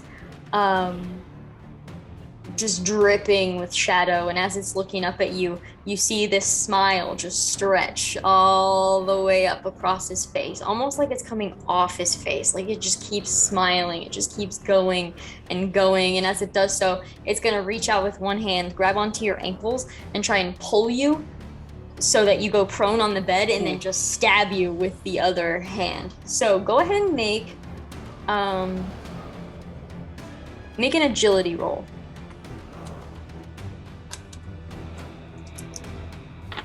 And it's going to be versus mine. So That is a 3. okay. So it does grab onto your ankles, pull you. You see Rowan pulled, ankles just pulled up, back, slamming down against the bed. As he is slammed down, this thing reaches over. Oh, let me see here.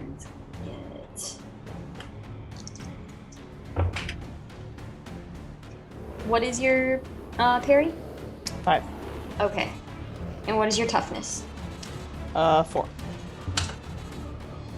All right, so you watch as Rowan's pulled over, and then finally these claws stab into Rowan's abdomen. The claws slam down. You hear them pierce, at least one of them pierce all the way through. You hear it piercing the bed underneath him, slamming down, and it's just gonna keep its claws there and look over and just basically just roar and shriek at the both of you. That is his turn.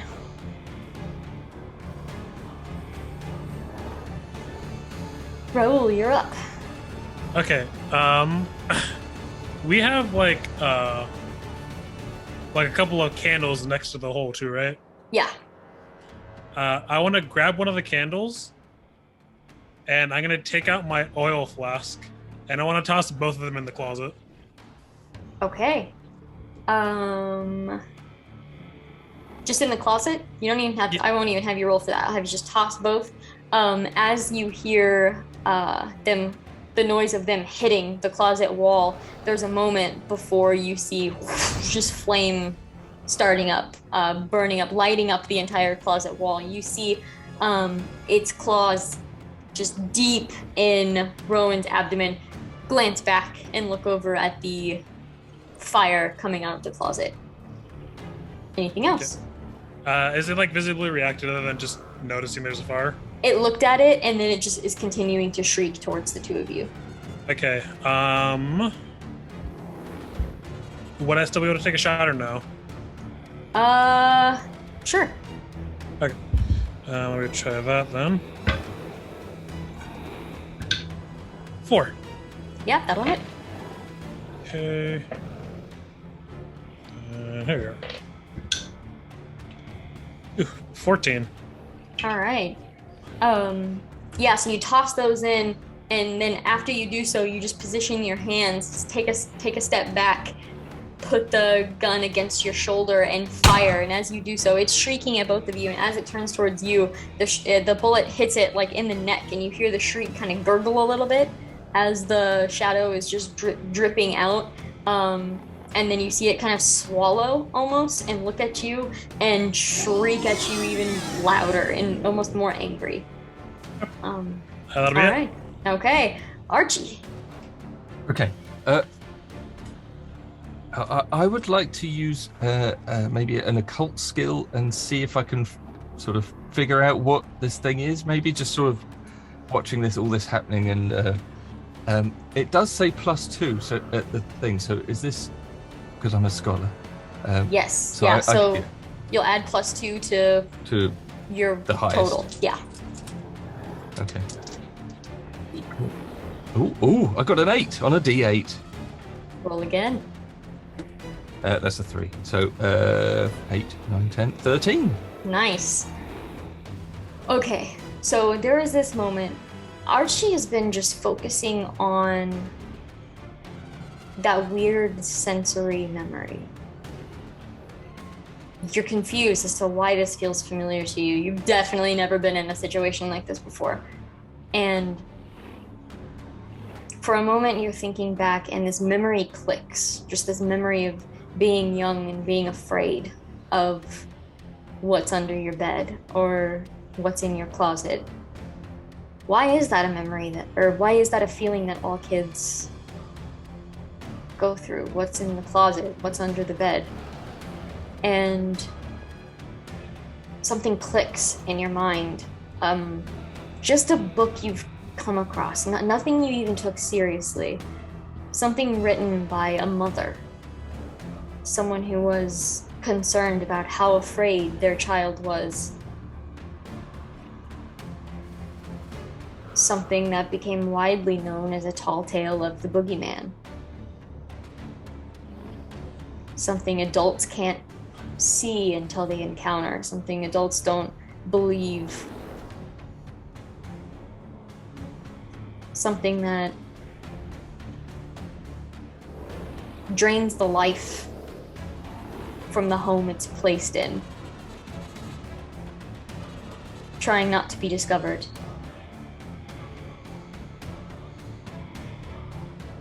As adults, the boogeyman isn't real. If something was hiding in your closet, you'd see it. If something was hiding under your kid's bed, you'd see it. But now as this thing is standing before you, all of these stories are just playing in your head as quickly as they can. And with that roll, the one thing that all of these stories seem to agree on: adults can't kill a boogeyman,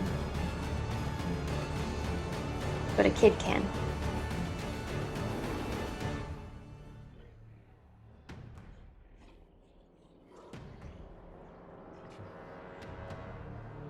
Is there anything you would like to do? If I can, I will back out of the room and run to the living room. And, Are you And I'm going to collect young. I forgot his name. Tim. The boy. Tim. Tim. We're That's both it. like, Tim!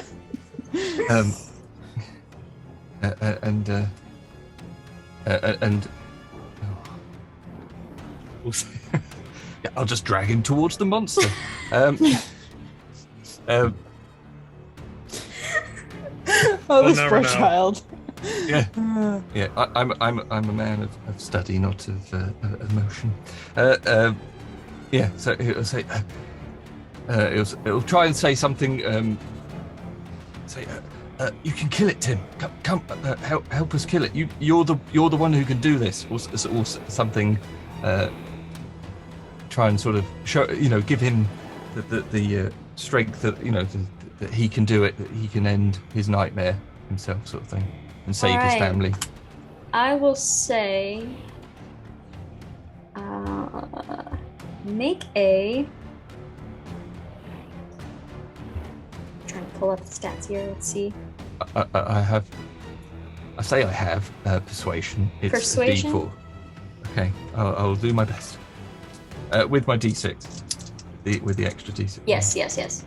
Thank goodness. The D6 is a 5. Okay. All right, so you've at least convinced him to come with you. He's not fighting. He's not trying to pull out of your arms or anything. He's running along and he just seems to be taking all of this information, and he's so tired. He doesn't seem to comprehend exactly what is happening yet. And then as you pull him through the doorway and he looks up and he sees this creature. And I would also be sort of handing him the gun. Here, kid, have a gun. Yeah. Oh! Enjoy. It's just the manifestation of all your fears, kid. Don't worry. Yeah. Don't worry about it. That's right. Okay, I'd just like to say, me as a person would never do that. Thank you for the clarification. So he looks up at this creature. His eyes get so wide, and you see his entire body just start shaking. You've placed the gun basically in his hands. We'll say you're sort of positioning his fingers where they need to be. You're holding the gun behind him sure. to keep it in his hands, and he's just staring up at this thing. That is your turn. And Okay. here we go for quite possibly the last round of combat, one way or the other. Yeah. Okay. Rowan.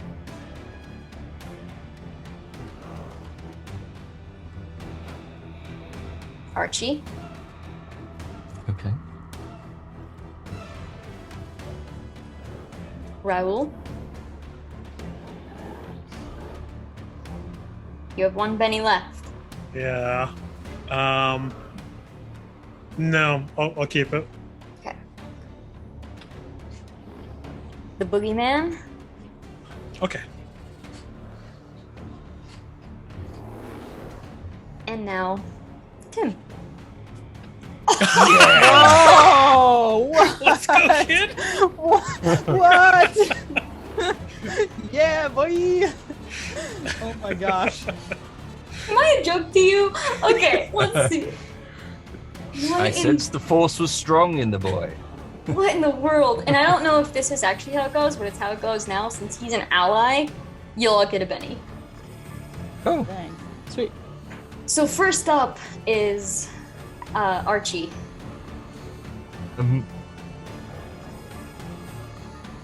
Who decides when Tim goes? Tim. Okay, fair enough. Fair enough, Tim.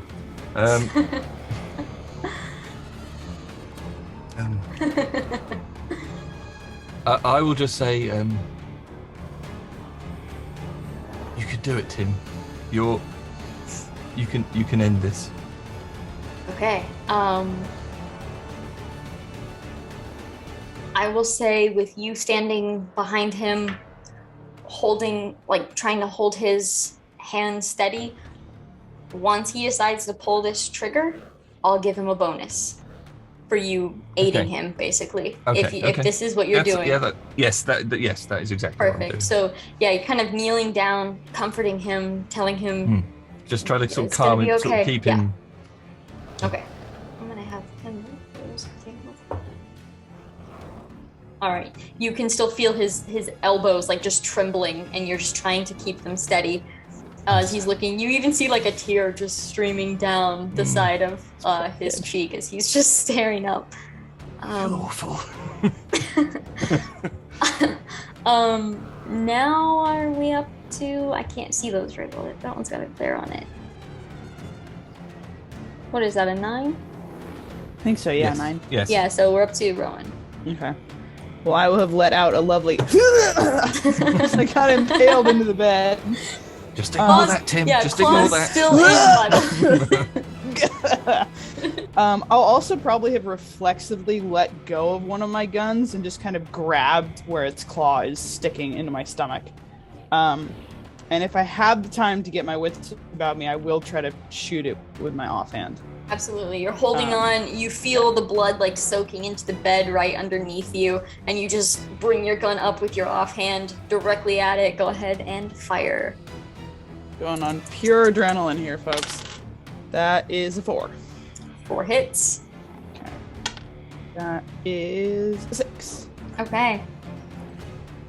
All right. So with that shot, the gunshot scares Tim. Like he thinks he did it for a moment. Like he jumps and he's looking down at the gun, and there's almost a moment of like, that wasn't so bad, and you kind of see him almost like composing himself for a moment. He looks over, he sees this horrific sight of someone he knows personally just pinned down into this bed by these things' claws, and you just see him looking, and then he actually not the thing to do, but this is a child, he actually straightens his arms and holds the gun out directly towards this creature, not firing just yet, but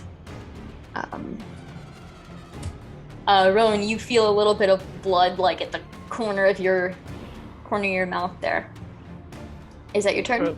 I'll probably let out a good like cough, but that's it. Yeah, that's all I would have had the wits to do. Yeah.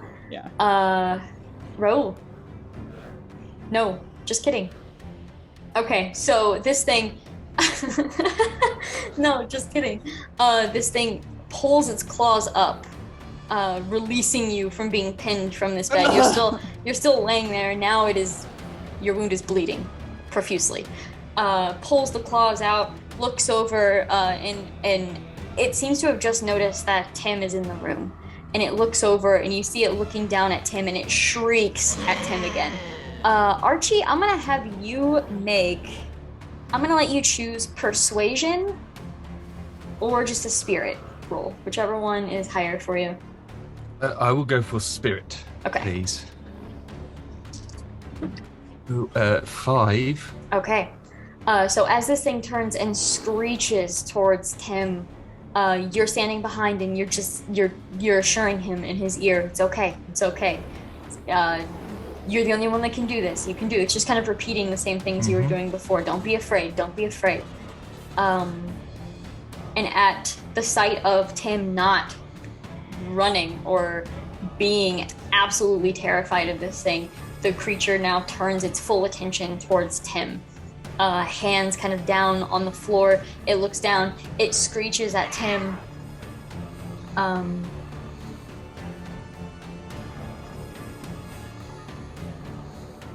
And we're gonna say, for cinematic purposes, Tim and this creature are gonna go at the same time.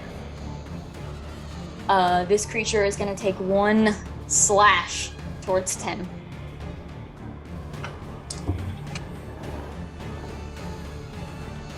And Tim is going to pull the trigger. You feel the gun jump in his hand, and with your hands over his hands as he pulls down on this trigger and jumps himself.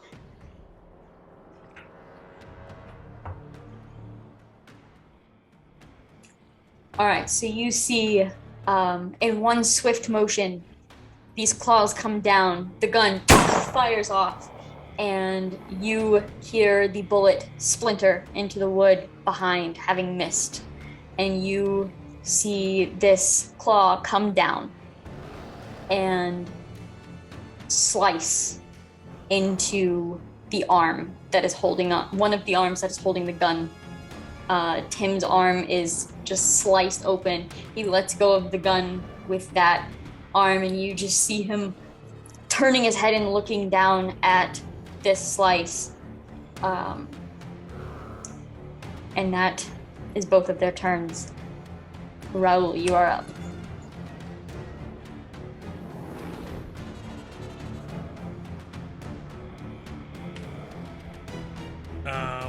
Is Tim still like actually holding the gun in his other hand though? Or Yes. Did he completely drop Yeah. it? With Archie's help, yes, is still holding the gun in the other hand. Okay. So I want and go perfectly, but I'm Raoul is gonna try like running into the monster and like just basically football tackling it to keep it away from Tim. Okay. Go ahead and make. Let's do athletics. Okay. Okay. 10. 10.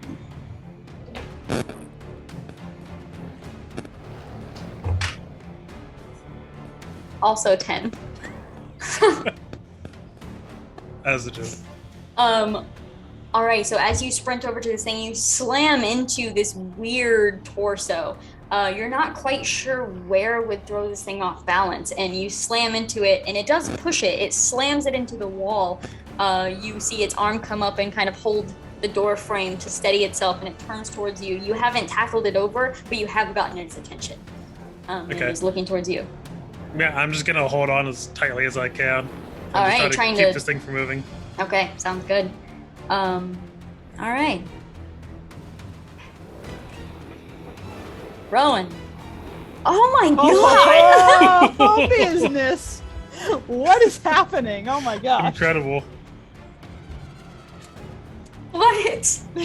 What? Archie.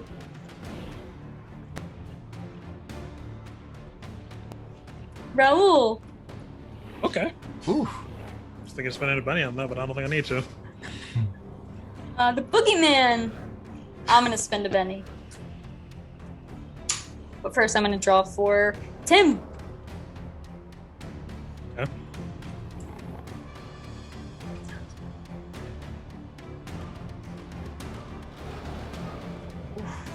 Oof, okay.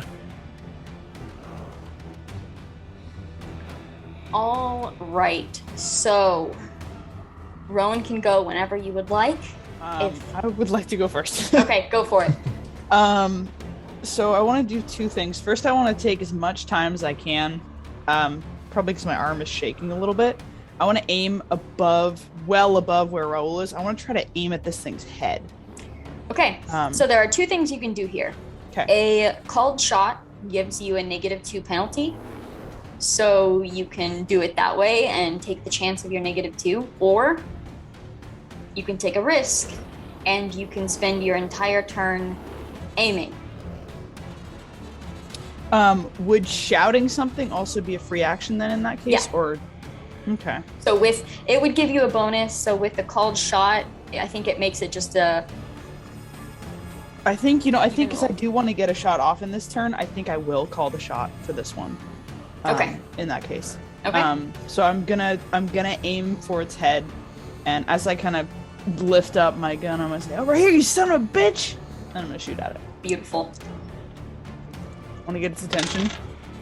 That is a math. Sorry, that is a 4. Counting that -2 already? Yes. Okay, 4 hits. Go ahead and roll your damage for that. Sweet. And that is a 4. Nice. All right, so you shout out at this thing, kind of aim, steady your hand as best that you can, fire off. You see the bullet slam into this thing's like jaw, come out the other side. You see shadows spray up on the door frame itself, and it kind of takes this hit, looks over directly at you, roars, and pushes itself off this door frame like it's coming for you next. All right. Okay. And everyone gets a Benny for that Joker as well. Oh. So You guys many are- pennies. Yeah, Rolling in seriously. bennies. There were no more to give, Archie. You've maxed out on bennies. Oh, have I? Oh, I can't have Max them. is 5, yeah. Oh, fair enough. That's fair enough. Goodness. Woo. Wow. Okay. Raoul, you're up. Okay. Difficult as it be, I think the same thing. Just gonna try to push this thing like back up against the wall, so it has to like at least brace itself against me pushing. And just trying to keep it away from both Rowan at this point and Tim. Okay. Yeah, it's pushed off the wall. You're pushing it up against, trying to keep it on the wall, and it's just looking over at Rowan with this anger. Go ahead and just make a strength roll for me. Okay. Just so I have a baseline here.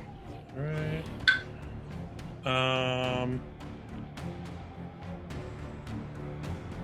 I will spend a penny on that. All right. 5. Okay.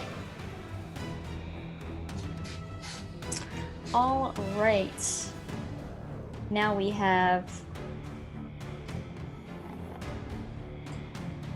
its turn. It is going to try to move towards Rowan. So I'm going to make that opposing strength roll.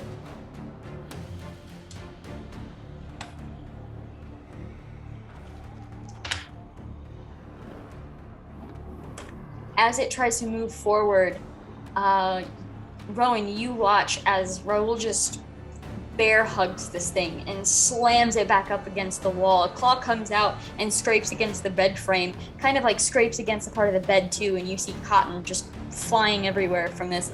It is unable to reach you due to Raoul holding it up against this wall. Good move. So now it is little Tim's turn. Tim is going to, arm just bleeding, hanging limp at his side, holding the gun with the other hand. Seeing all of this unfold, seeing Raoul holding this thing against the wall, seeing Rowan still bleeding, still firing off shots at this thing, Tim glances back at Archie for not necessarily encouragement, but just kind of glances back before pushing you off of him. Archie would just say, you got this, kid. And he raises the gun up with the one hand that he still has. You see him close one eye, and he is going to fire at this creature. He's just shouting, "Leave them alone!"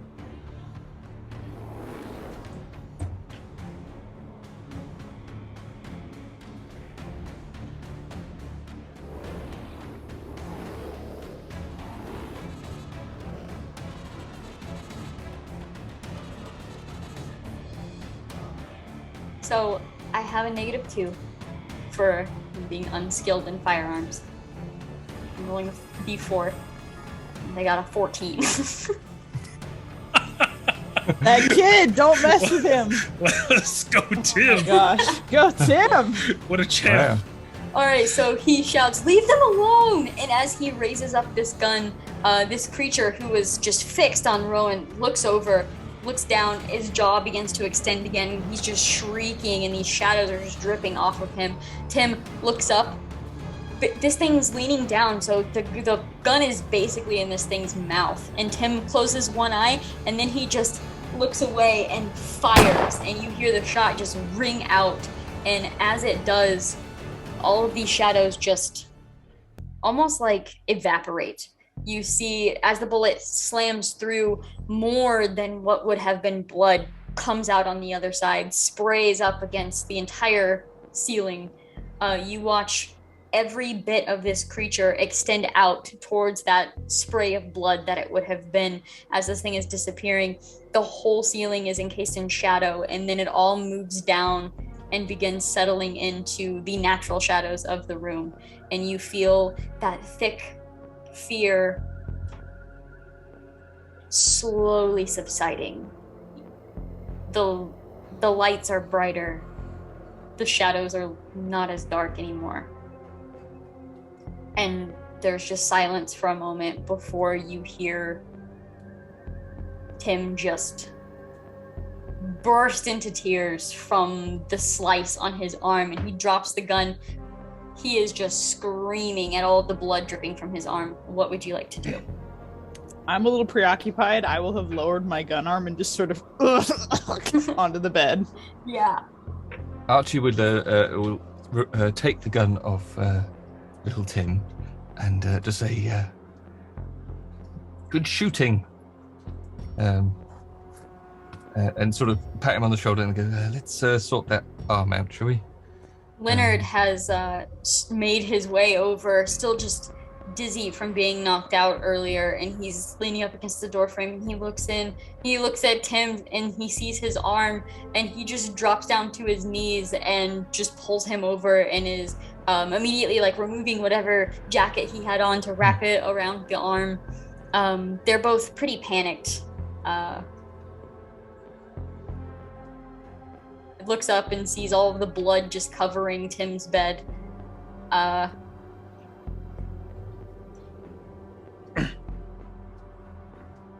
Anybody know any medicine? I'll go over to Rowan and kind of like take some of the sheet that's already covered blood anyway, and just kind of like begin doing a very probably okay tie around your like gut where you've been stabbed. Okay. I've been like, come on, yeah, you need a rest. I got a shoulder you can lean on if you need. I think whiskey would be preferable, but Like you thought. At this point, you hear on the front door, and Leonard stops and like spins around, looks to Archie, who's the only one not immediately preoccupied, and Okay, no problem. I'll as I pass Leonard, there's sort of like a little sort of hesitant sort of tap on the shoulder. Yeah. And then get to the front door and open it. yeah, you open the door, you see Sheriff Russell is standing there with his hand on his gun, looking concerned. I'm looking for Leonard. This way, sir. He steps in, he sees the mess of the living room. He sees boards shattered everywhere. And his hand doesn't move from his gun at his hip as he's looking around, and neighbors heard screams. What the hell's going on in here? As he's kind of following you as you're just leading him, I'm assuming down the hall. Yeah.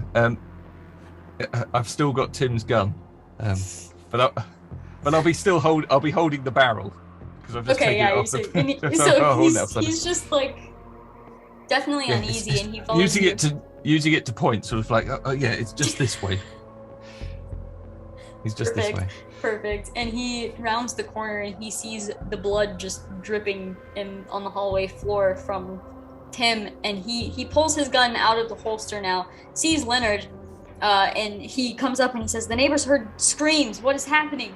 And Leonard just looks up and he's like, "It's okay. Everything's okay now. Everything's fine." And the sheriff's like, "Everything is not fine, Leonard." And he kind of glances past and sees you barely standing with a sheet wrapped around and tied, and he says, "What the?" He immediately holsters his gun, not seeing any signs of immediate damage. Everybody seems really oddly relaxed, and he's looking around at everybody, and he says, "Let's get you to a fucking hospital, come on!" And he immediately he grabs Tim up in his arms, like to carry him, and then just points at you, Archie, and then just points to Rowan to help out. He's just rushing outside. As he comes out, the door like slams up against the wall on the other side. He runs out. He has his deputy waiting on his horse outside. He runs over and he just pushes the boy up to the deputy, who kind of grabs onto him and was like, what's happening? And you just see the sheriff just not even explaining, just get him, just go. Just get out of here. So the deputy starts writing Tim off for medical care, and you come out, and he gets up on his horse and he says, "Are you okay to ride?" Well, time to the saddle should be all right. Helps you up like behind him, basically takes a rope and ties you to his torso, and then just looks to the other two and says, I don't know what is going on here. Meet me at my office. And he slams on the reins. Basically, the horse starts heading off really fast at first, and then once he hears how much pain that you're in, he does kind of slow it down a little. Each one. He does slow it down considerably, and we'll skip forward just a little bit. I would say once you received immediate care, the sheriff would demand to speak with you before going into any sort of extensive surgeries, stitching, basically got the bleeding stopped for now. The sun rose probably an hour ago, and you all meet up in the sheriff's office. He is pouring you all a drink, and no words, he just pours everyone a drink, holds his cup up for a cheers. Anyone who is partaking clinks their drink. Also, Rowan, you're on many pain medications right now. I was gonna say, yeah. I'm probably so loopy and very pale and just kind of sideways, just sort of slumped in the chair, just like. So yeah, he pours a drink, clinks your drinks together, downs it, and then immediately pours another. Offers another to anyone who wants it.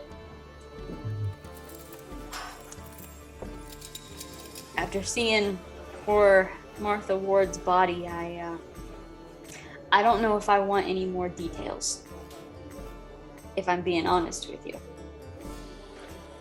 But suppose I'm glad Leonard felt he could trust you with such a task, no matter how bizarre.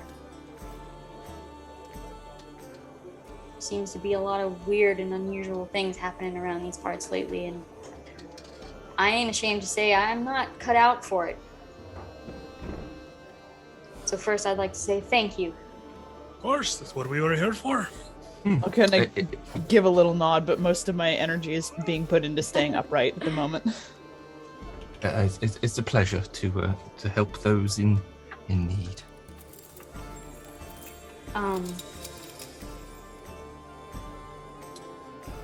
There's a moment as he's taking another drink, sets the glass down, and everyone make a spirit roll. 3. 11. Man of steel over here. I only have a d6 that keeps exploding. So you just slowly turn and look as this happens, but the other two, you jump as the door to the sheriff's office slams open, and both of you like jump and look over, and then Raoul just slowly turns and looks. But the door bursts open, and you see a man stumble in, covered in blood all down his chest. It looks like he has a broken nose, a busted up lip, and as he tries to stand up, he stumbles over, and you realize, I'd say Archie, you're probably the closest to him. As he stumbles, you kind of catch him, sure. You see he has a bullet hole in his abdomen, just bleeding profusely through his fingers as he's holding his wound, to try to hold in whatever life he's got left. And he appears to be in some type of uniform, but there's so much blood you can't quite focus on that right now. And he's just shouting, "The train!" And blood is just sputtering from his lips, and his eyes are wide with this urgency, and he reaches up to grab onto your collar, basically. He's just holding onto you and pulling you closer. He's looking you in the eyes, and he just says, "You have to stop the train." And you hear his breath catch in his throat, and his eyes flutter for a moment. And he says, and just falls over.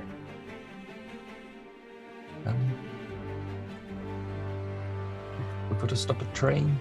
He lays on his he falls on his back, and you see as he coughs, a little more blood kind of comes up and just spatters down onto his face. The sheriff rushes to lean down beside him. You're kind of sitting there looking him over. The sheriff comes over and just turns his head just slightly to let the blood kind of flow out of his mouth. And the sheriff's just looking at him with just this calm face, and he says, What train? And this guy just looks up and he says,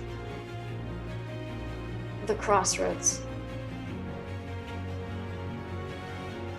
And then you see his last breath just exhale slowly, rattling with the blood that's leaking into his windpipe. And everything falls completely silent.